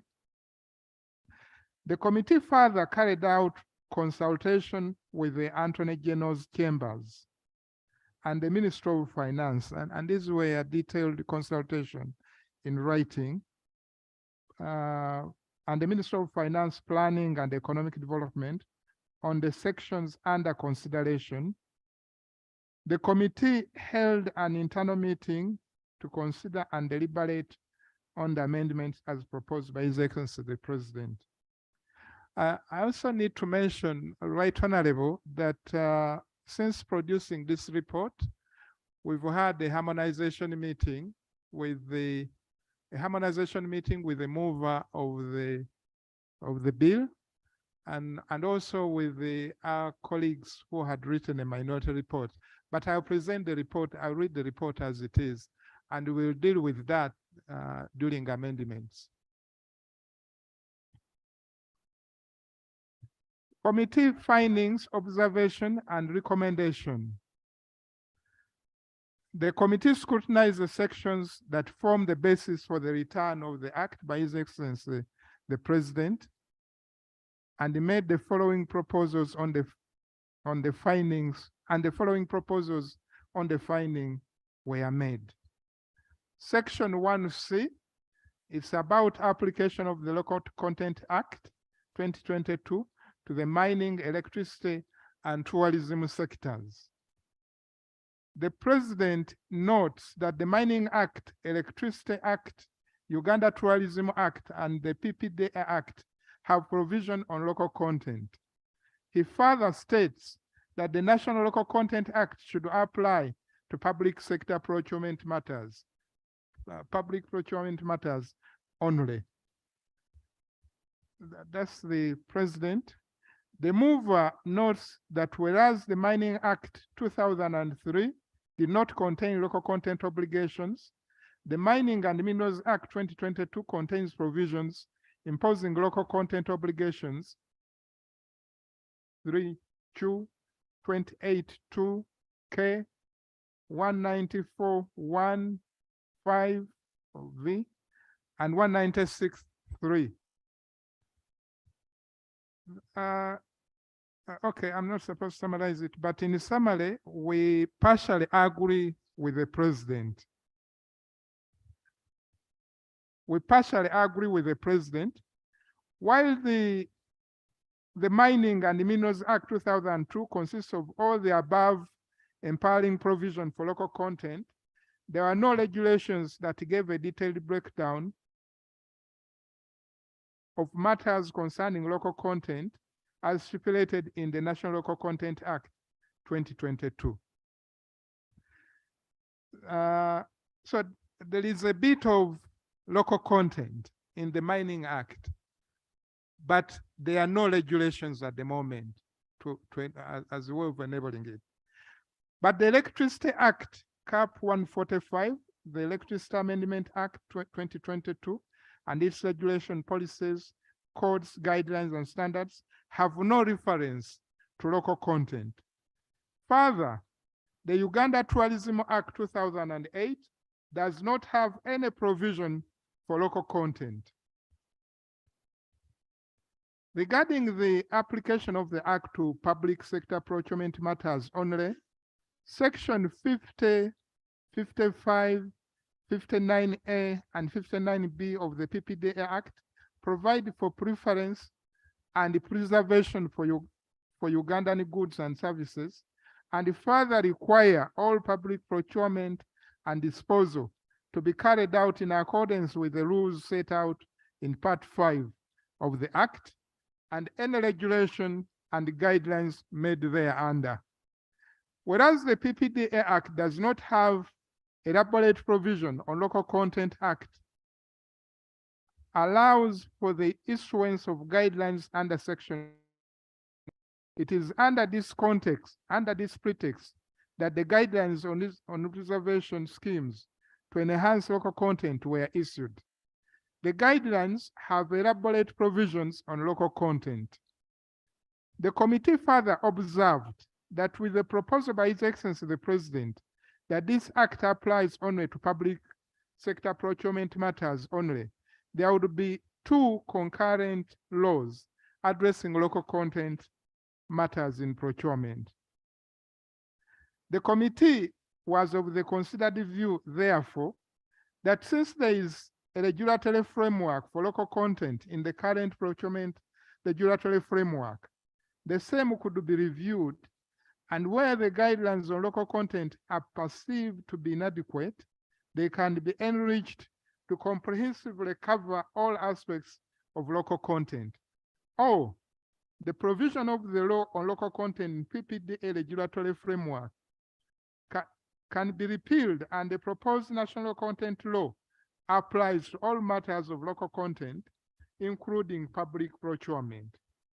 This is to allow for one law to cover aspects of local content instead of having two laws covering the same exact subject matter. The committee was cognizant of the fact that where Parliament adopts the recommendation to repeal the provisions on local content in the PPDA Act, several contracts will be affected. This can, however, be cured by providing for a grace period of either 6 months or 1 year, whichever is practical. Whichever is practical for all public procurement to become compliant with the National Local Content Act 2022. The committee therefore recommends that 1, the Mining Act should be deleted from the application of the Local Content Act 2022 under section 1(1)(c). Roman 2, that we maintain the application of the Local Content Act 2022 to Electricity and Tourism Acts. The passing of the regulation under the Mining and Minerals Act be expedited, and the requirement on local content specifically provided for to cover all aspects elaborated in the National Local Content Act 2022. The local content provision in PPDA Act be repealed and incorporated in this act, which shall take precedence over all other laws on local content in the public procurement matters. That all contracts existing under the current framework be granted a grace period to become compliant with the National Local Content Act. 4.2, Section 1G and 23 regarding internally and externally financed. Is it section or clause 1G and 23? We're guided. I am looking at your report. Okay, according to the report, we are referring to the assent copy, which is referred to as an act. And therefore, we are quoting it as section 1G. You read what is in your report. Section 1G and 20. Clause 1G and 23 regarding internally and externally financed and public borrowing of any such similar arrangement. Clause 1G and 23 regarding internally and externally financed public borrowing of any such similar arrangement. 1G states that this act shall apply to a local content entity whose activities are financed through public borrowing or any such similar arrangement. The President notes that this provision, together with Section 23, require government's internal and externally acquired resources to comply with local content obligations. According to the President, this is not practical since each development partner has their own policies and guidelines negotiated before the start of any project. The President therefore proposes that the negotiation for local content, to the extent that is practicable, should be left to the minister responsible. The mover notes that this section is intended to draw as much value from transactions. This clause is intended to draw as much as.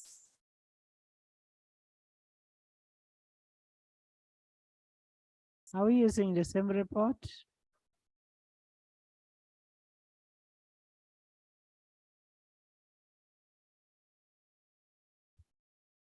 Yeah, it's fine.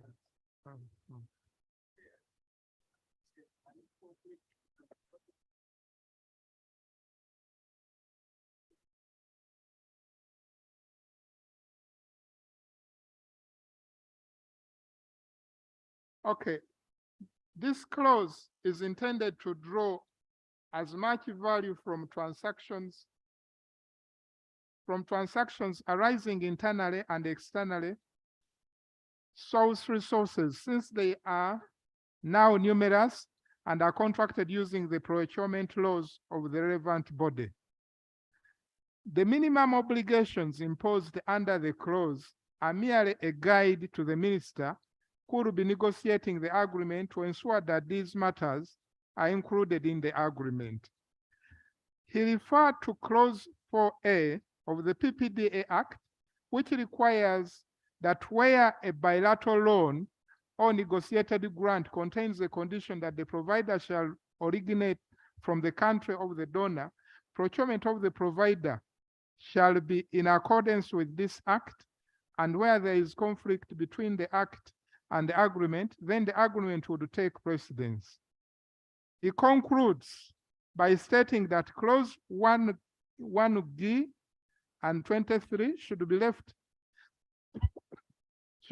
in the act, since it operationalizes clause 4A(1) of the PPDA Act, which allows for the procurement laws of Uganda to take precedence, and they are only set aside when they are in conflict with the agreement.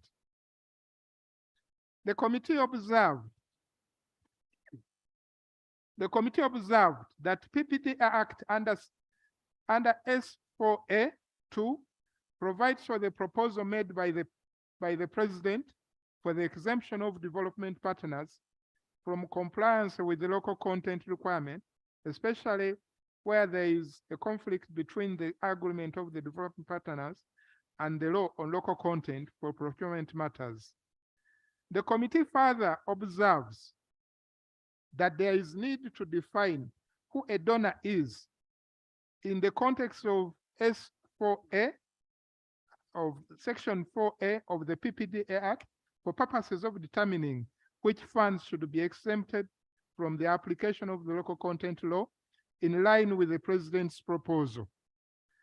The committee was also emphatic on the funds advanced by development partners, which are recovered from public money, which includes taxpayers' money, in terms of principal, interest, and commitment. Such projects ought to comply with the national local content laws, since the repayment of their advance monies is done out of taxpayers' monies, and this repayment has an interest element.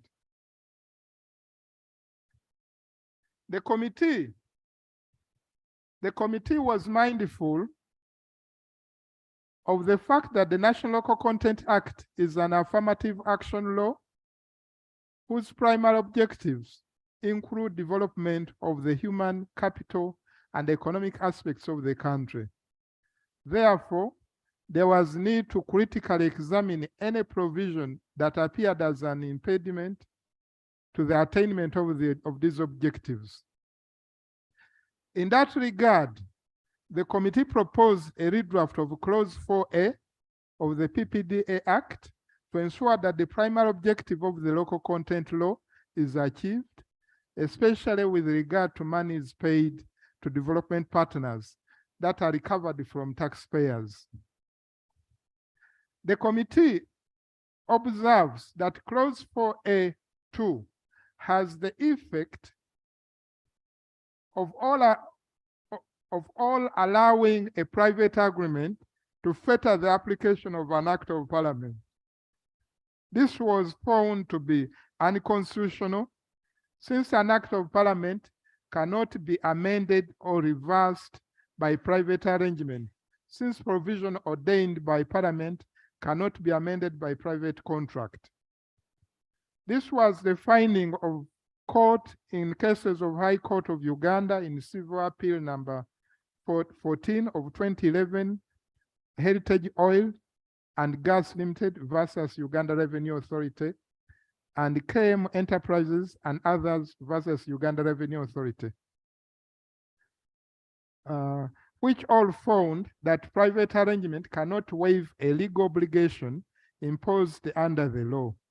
The proposal by the President to grant procedure over a legal provision by a private agreement will be challenged, as were the actions in Civil Appeal number 14 of 2011, Heritage Oil and Gas Limited versus Uganda Revenue Authority. In that regard, the committee proposed a redraft of Clause 4A of the PPDA Act to ensure that the primary objective of the local content law is achieved, especially with regard to monies paid to development partners that are recovered from taxpayers. The committee, therefore, recommends that Clause 4A of the PPDA Act is reviewed to clearly define who a donor is and apply accordingly to the local content provision. 4.3, Clause 2, definition of a contracting authority. The committee made the following findings. Observations and recommendations, Clause 2, regarding the definition of a contracting authority. The President proposes that the definition of a contracting authority should be extended to cover authorities, local government, local authorities, statutory bodies, and agencies. The committee agrees with the President's proposal. The committee notes that the proposal may be modified to exclude local authorities since they are covered under local government. The committee recommends, therefore, that Clause 2 of the Act is amended in the definition of contracting authority to include authorities, local government, statutory bodies, and agencies. 4.4, Clause 3, department under the Ministry of Finance, Planning, and Economic Development to implement provisions of the Act. The President states that the functions of audit and compliance of local content should be left to the Auditor General, Internal Auditor General, or PPDA. The President further states that the monitoring function should be undertaken together with other stakeholders. The mover notes that the Auditor General is empowered under the National Audit Act to provide for the auditing of accounts of central government, councils, administrative units, public organizations, private organizations, and bodies. He further notes that the audit power granted to the department are restricted to only auditing compliance with the Act, while those of the Auditor General are restricted to auditing accounts. He concludes by noting that there is therefore no conflict between the exercise of the functions of the department and the Auditor General, since these entities will exercise jurisdiction over different matters. He therefore prays that Clause 3.2K be retained as it is in the Act. Committee observes that the department should do the monitoring, supervision, and auditing of the local content be left to the Office of the Auditor General and Internal Auditor General. The Audit Act 2008 under Section 13(1)(b) clearly states that the Auditor General shall conduct financial value for money audits and other audits, such as gender and environment audits, in respect of any project or activity involving public funds. The above provision is permissive and allows the Auditor General to carry out specially themed audits. The local content audit would qualify under such audits. The committee therefore agrees with His Excellency the President that the audit and compliance aspects of local content remains with the Office of the Auditor General. The committee recommends that audit and compliance be left with the Office of the Auditor General and that of the Internal Auditor General. 2, that Clause 3 is amended in sub-clause 2 by deleting paragraphs F, H, and the word audit in K. Clause 4, preferential treatment of Ugandan goods, works, and services. The President states that Clause 4 gives preferential treatment to Ugandan goods, works, and services, contrary to the East African Community Protocol on Free Movement of Goods and Services and the East African Monetary Union. The mover notes that the Act granted priority to goods manufactured and services provided from the ESC under Clause 31, meaning that the Act conforms to the EEC protocols.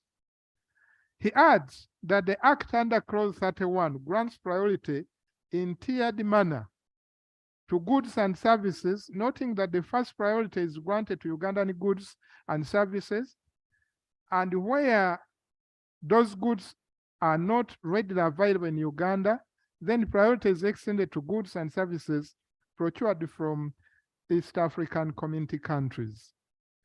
The mover mentions that local content obligations are also imposed under other laws, including the Petroleum Act, Mining and Minerals Act, and PPDA Act, and they were all passed after the coming into force of the ESC Treaty. The mover further noted that almost all the East African partner states have local content laws, such as Kenya, Tanzania, Rwanda, South Sudan. These local content laws have specifically targeted particular sectors such as gas, oil, and other mineral resources, telecommunications, public procurement, and asset disposal in public institutions, participation in the private security sector, National Construction Authority, and investment in the insurance sector. None of the laws in this jurisdiction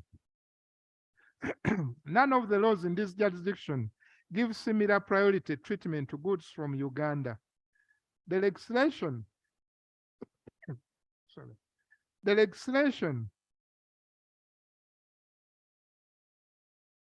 None of the laws in this jurisdiction give similar priority treatment to goods from Uganda. The legislation on further examination provide framework to increase the local value capture along the value chains in the sectors highlighted above.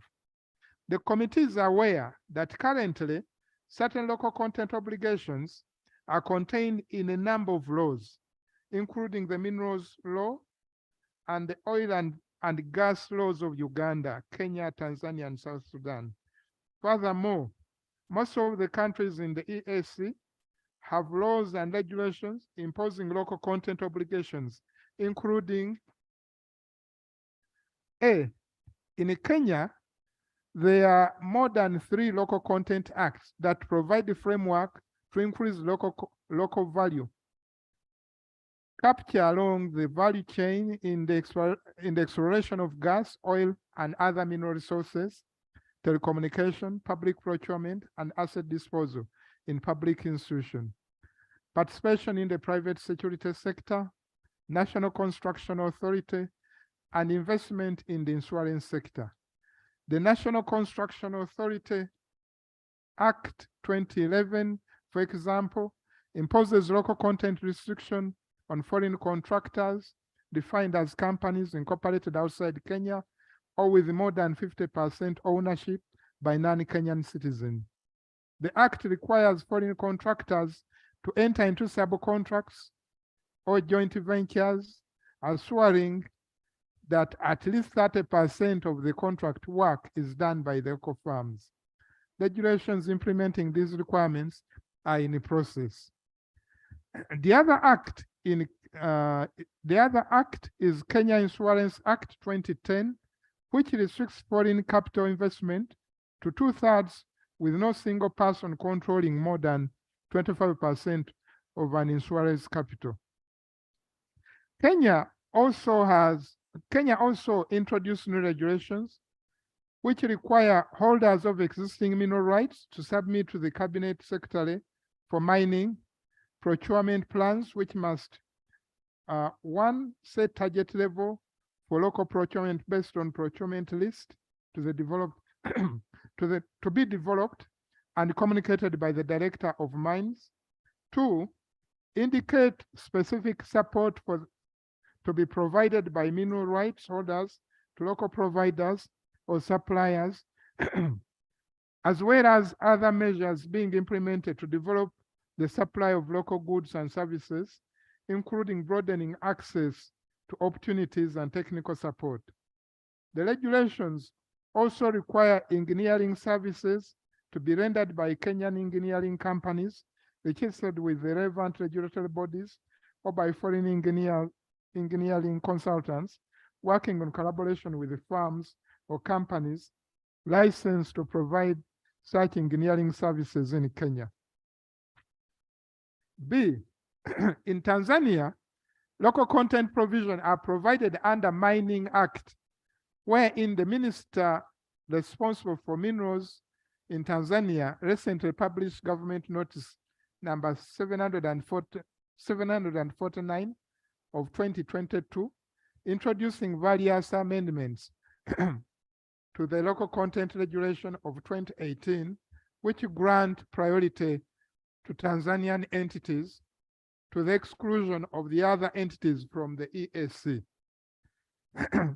Under that act, foreign companies seeking to provide goods or services must incorporate a company in Tanzania and enter into a joint venture with a local company. Prior to the amendments, foreign companies could provide the goods or services in association with a local company. Thank you very much. In association with a local company. The new regulations have thus specified the form of association acceptable under the law, in which case the provider of goods or services must be incorporated as a local entity, which must in turn be a joint venture with a wholly owned local company. Tanzania has local content obligations under the mining, oil and gas local content, the works, transportation and communication, agriculture, livestock, fisheries, and other industries, trade and tourism sector. The government of Rwanda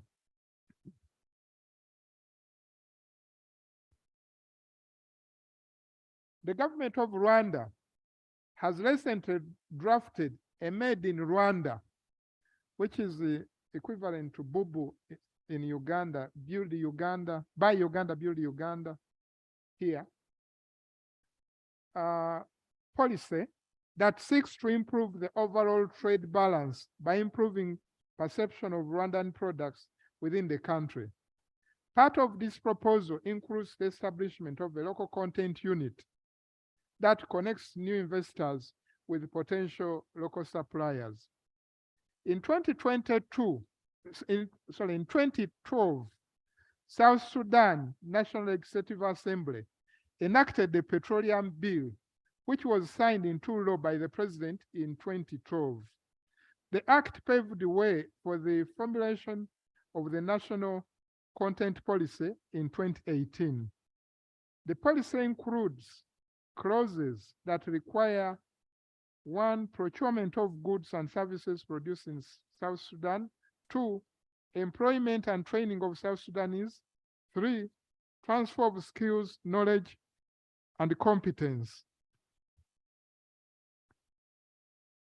All the above local content laws do not grant priority to Uganda. Having such laws is essential for national development, and since all the EAC countries have them, it is prudent that Uganda has them as well to ensure that when these laws are harmonized, Uganda does not lose out. And that's what really persuaded us.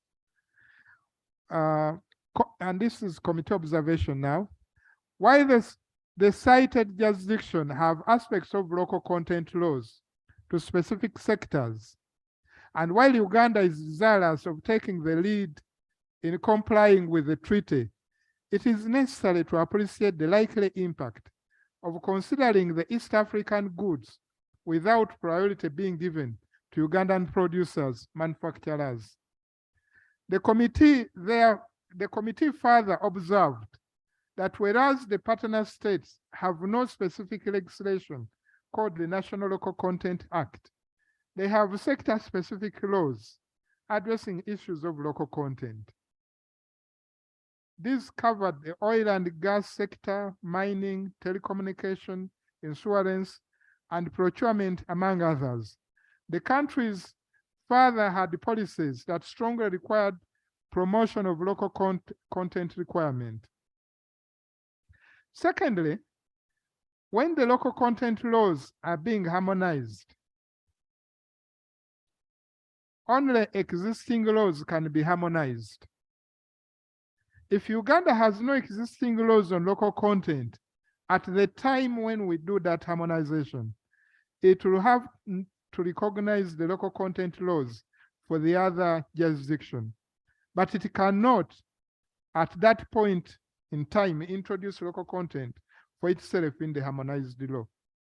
Therefore, Uganda should have a law on local content for purposes of uniformity and ease of harmonization with other East African countries.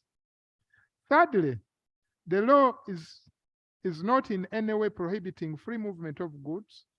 At no point does it exclude the movement of goods from the other EAC partner states.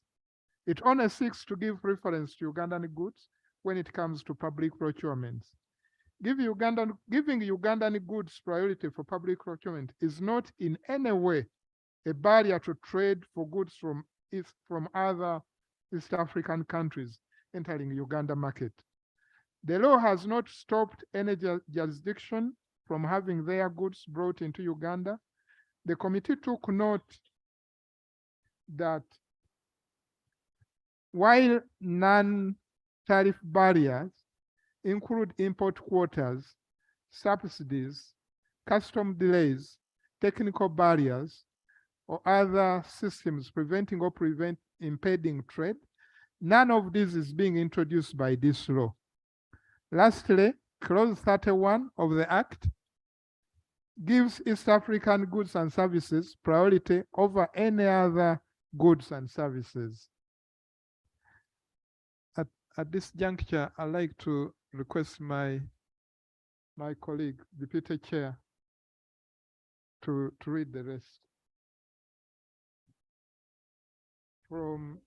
So the recommendation on that, and we have harmonized as I mentioned, but the recommendation was that the committee recommends that Clause 4 regarding the preferential treatment to Ugandan goods and services be maintained in the Act.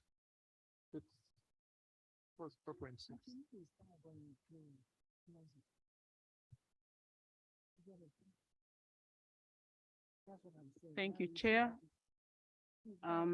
Clause 5(2) regarding the rejection of Ugandan goods and services during procurement. The President states that the requirement for written permission. Honorable Jane, you're on clauses now. You're looking at the clauses. 4.5. 4.6, sorry.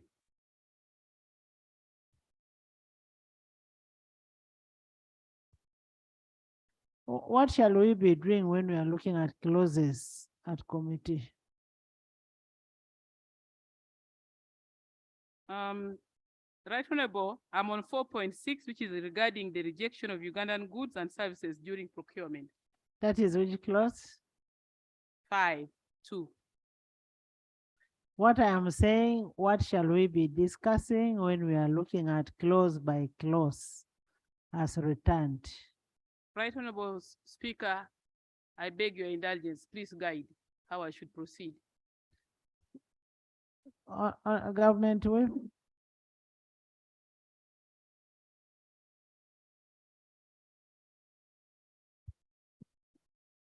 Right Honorable Speaker, First and foremost, I want to thank the honorable colleague for this bill. In the circumstances, Right Honorable Speaker, the learned Attorney General was present, and as the principal legal advisor of government, we thought that he would lead us through when we move to committee stage. But he has been summoned yet by another high authority for an important meeting. We have made some consultations, Right Honorable Speaker. If it pleases you, we could receive the report and we defer the committee stage such that it gives us also an opportunity to consult and harmonize on especially the drafting, and we come back next week and we move to committee stage. I beg to humbly request, Right Honorable Speaker. Thank you. Love.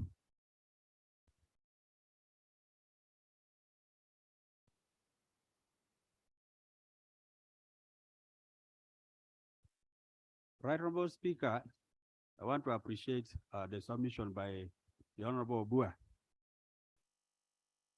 Now that this is a bill which has been returned by the President, it is very clear that he has areas of departure from the position of Parliament. And I thought it is only proper that members take time to understand the point of departure clearly, clause by clause. But this comes through the report. So I would want to find out whether it is not procedurally proper that we still be patient and allow the committee to entirely go through their report, because this is a bill which has been returned. The committee has read the report. What Honorable Vuru is now going Yes. on is the clauses. The clauses. But the report has been presented. Yes. However, there are clauses, issues of departure, clause by clause, and that's what we are saying. We need an Attorney General to be around. Thank you, Right Honorable Speaker. Before it comes on board, so on the issue of the Attorney General or not Attorney General, the positions are already written, and that is what we have always been doing. The report is clearly stating the departure points of the President, and the committee positions are now clear. So where we really need a particular matter to be referred to the position of the Attorney General, then that can be stayed upon. But I don't think it is necessary. We really need to proceed with the bill and exhaust this and pass it. Thank you. Love. Thank you, Honorable Speaker. I've had consultations with the government chief whip and the Land Attorney General. My problem is frustrating the member and the mover of the bill. And I would be grudging a settle for an adjournment of the debate, just to make sure the private member is not frustrated, but to bring to the center the areas over which the Land Attorney General had probably had issues, and to allow the member to have the bill moved. And I want to suggest that the chairperson would be very useful if he gets to understand that one of the issues the Land Attorney General raised is that the drafting is not really compliant with even basic standards of drafting. And he says he was not consulted. And that he was not consulted. So we don't want the Attorney General to come here and raise dust and then frustrate the member. We are amenable to an adjournment of the matter and then be able to make sure the member's issue is promoted, because that's why we are here. Right, Honorable Speaker, I'm ready to wait, and my job is protect the private member. And therefore, I've spoken to him. We're waiting to wait for the Land Attorney General to be around so that we can move to the center. So, yes, Jonathan. Madam Speaker, I am in agreement with the proposal being made, but the chairman of the committee has done us a disservice without seeking your attention to invite the vice to come and continue reading the report. He had just read up to page 13 of the report, and the report goes up to page 29, appearing as if we are now moving to the next stage.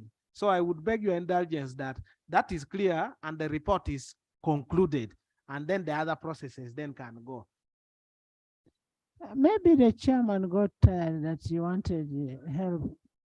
He wanted help of advice. Yeah. And what the advice is reading is the amendment of clause by clause. And that's what we are saying. We need Attorney General to be in when they are looking at those clause by clause.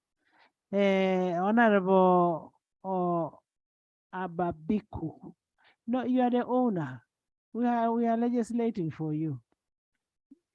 Thank you, Right Honorable Speaker. At this point, I agree with the leader of opposition, not because for the interest of the mover, but for the interest of this country. All of us have been striving hard to ensure that the local content law comes into effect, to ensure that our country grows with its people. Right Honorable Speaker and colleagues, therefore the presence of Attorney General will help all of us, not only the mover, and really returning this law and some of the specific provisions is a derail to the country. Therefore, Right Honorable Speaker, I support what the leader of opposition has moved. Thank you so much. Santa, you will make a clarification. Thank you. Thank you so much, Right Honorable Speaker. Right Honorable Speaker, I too stand to add my voice that indeed we need to wait for the Attorney General. Madam Speaker, this is a very, very important bill. When you look at our pattern states, all of them, they have the local content bill. And according to the report, when it comes to the point of harmonization, we shall be having nothing. So I also join to say that we don't need the Attorney General to come and again say the bill was debated when he was not around and not given the legal opinion. But Madam Speaker, I don't know whether it would not be right. I heard that there is a minority response, whether we should not also receive the minority response after, so that members have enough time to look through both the report. I thank you, Right Honorable. Yes. Speaker and honorable members, if there's anybody who is happy with the new Attorney General and his deputy, it's Joseph Gonzaga. In the previous parliament, we used to have a big challenge of processing bills here without the Attorney General. And if you open the answer, you will find that I used to raise those issues. One time the Attorney General came and the bill started delaying. It was not moving very fast. Wherever we have an Attorney General seeking indulgence of the Speaker, that should be around as we process the bill is very important. There's no Speaker. This bill has a lot of legislation. They have mentioned a number of acts from Tanzania, Kenya, Rwanda, PVD, and others. It will give us room as members of parliament now to go and read deeper, so that when the Attorney General comes in and the committee chairman, the move of the bill, we move in tandem to process the bill for the betterment of this country. Otherwise, rushing without the Attorney General, even if he goes to court, he distances himself from what parliament decided. So my prayer still goes to thank the Speaker and the law for that prayer. Thank you, Madam Speaker. Thank you, Right Honourable Speaker, for giving this opportunity. Right Honourable Speaker, I agree with the members on the issue of the Attorney General. My concern is that, Right Honourable Speaker, the report was not complete. As Honourable Dul said, we on page, I think 13, but the report was continuing. Seems like the chair had a problem and called on the vice to come and complete the report. So I don't know what we are going to do. She was not reading clauses. She was continuing with the report presentation. Thank you. She was reading the amendments that were returned by the president. Those are the clauses that were returned by the president. However, we are for reconsideration. We are going to allow her to present, but what we are saying, we present them in the absence of AG or not. Yes, Esther. Thank you, Right Honorable Speaker. I want to take the same stand like my colleagues. I think we shall be going back and forth in the absence of the Attorney General. It costs us nothing to wait a bit so that we move homogeneously and uniformly to the end of this bill. So I suggest that we wait up to a time when the Attorney General is around. Thank you. Solomon. Solomon Fred. Yeah, thank you, Right Honorable Speaker. One of the bills that is very, very important for this country, Right Honorable Speaker, just like the one we passed yesterday, is the local content bill. Because this benefits our investors, our businessmen, and it will prosper Uganda and move us to the middle income economy. Right Honorable Speaker, there is no reason as to why we say let's continue. And the Attorney General has requested, because he requested and appealed, Right Honorable Speaker, to your office. So I think for the benefit of all of us, for the benefit of Ugandans, for the benefit of this house, I implore honorable members, let us agree, we move forward, we wait for the Attorney General to come so that we move forward when we are moving on the same pace. So I want to support the law on his idea of waiting. I want to support the government chief whip that we kindly wait. And this bill is very important. Honorable Shabe, I seek your indulgence. Let us move as a team. Yes, Fred. Thank you very much, Madam Speaker. Madam Speaker, if you follow all the communication medias all over the world, you are the one trending over the courageous step you took yesterday. Worldwide, you are the one trending. So, Honorable Speaker, I wouldn't like to spoil what you created yesterday. Therefore, I would request, Honorable Speaker, that you wait for the Attorney General and we leave no stone unturned over this important bill for this country. Honorable members, I've heard from all of you. I want to thank you so much. This is a very important bill for this country. It is one. I have also got a complaint from tourism that they were not heard by the committee. That's what they are saying. However, we are all in agreement that we need Attorney General in this bill, and we need a harmonization between the private member, the Attorney General, and the committee. We are going to have this debate on this report on Tuesday. So we are giving you tomorrow, Friday, weekend to harmonize, and Tuesday we'll have to pass this bill without fail.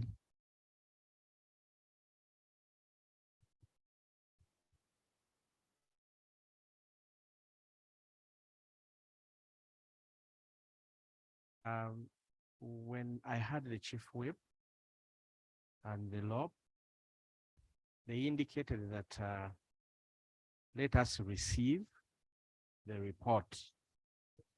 Right, Honorable Speaker, we were halfway.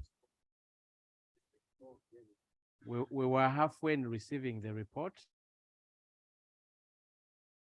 Chief whip and the confirmation from the law was that we receive the report, because it has the other part of the minority. We receive the report and the minority part of it, then we come back the Attorney General.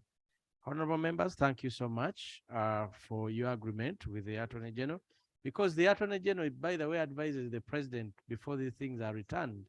Probably they have a point, we have a point in waiting for him so that we don't suffer the same fate as we suffered. Yes, thank you very much. So what are you saying, that we continue receiving the report? We receive the report, Right Honorable Speaker. But you know where now the report is, the clauses, Right Honorable Speaker, the we have not reached explanations. there. No, what she's looking at is what was returned. That we need Attorney General to be there, to hear and listen what it is. Right Honorable Speaker, we shall need the Attorney General at committee stage. What is Honorable Vuru is reading is what is going to be at committee stage. I am telling you, I've looked at the bill. Eh? We are looking at what was returned by the president. Madam Speaker. Madam Speaker. Yes. Let me just make a clarification what we are trying to do. First of all, I had the itchy throat and I wanted to take some water while the deputy chair continues reading. But we considered the clause by clause. And we are of what was returned. Of what was returned. That's what I was reading. And our report, and that's what I was also reading. So we are continuing with the committee report, but we've not got into the amendments yet. And when I had a word with the Attorney General, he said he had just got the report. He hasn't had opportunity to consider it. But he had no objection with us continuing to read the report. And then we can have of course, we'll be meeting to confer, to harmonize. We'll be meeting to harmonize, and thanks very much. But Tuesday gives us time to do that harmonization. But what I would like to request is that we complete what we've started, because we'll now be stopping halfway through. Honorable Wanda. Thank you so much, Right Honorable Speaker. Listening from all the members and the concerns of the Attorney General, we just know that even on Tuesday, it will be necessary to read this report again, because he will want to know and follow clause by clause. Isn't it procedure, right, Madam Speaker, that we stay this process to avoid repetition on Tuesday? Thank you, honorable members. You've heard. And on that note, therefore, I want to wish all the Muslim community, our brothers and sisters in the entire country, a happy fasting season of the holy month of Ramadan, which begins tomorrow, 23rd March 2023. Let's use this fasting period to pray for ourselves, pray for Parliament, and pray for this country. And I wish them a happy fasting season.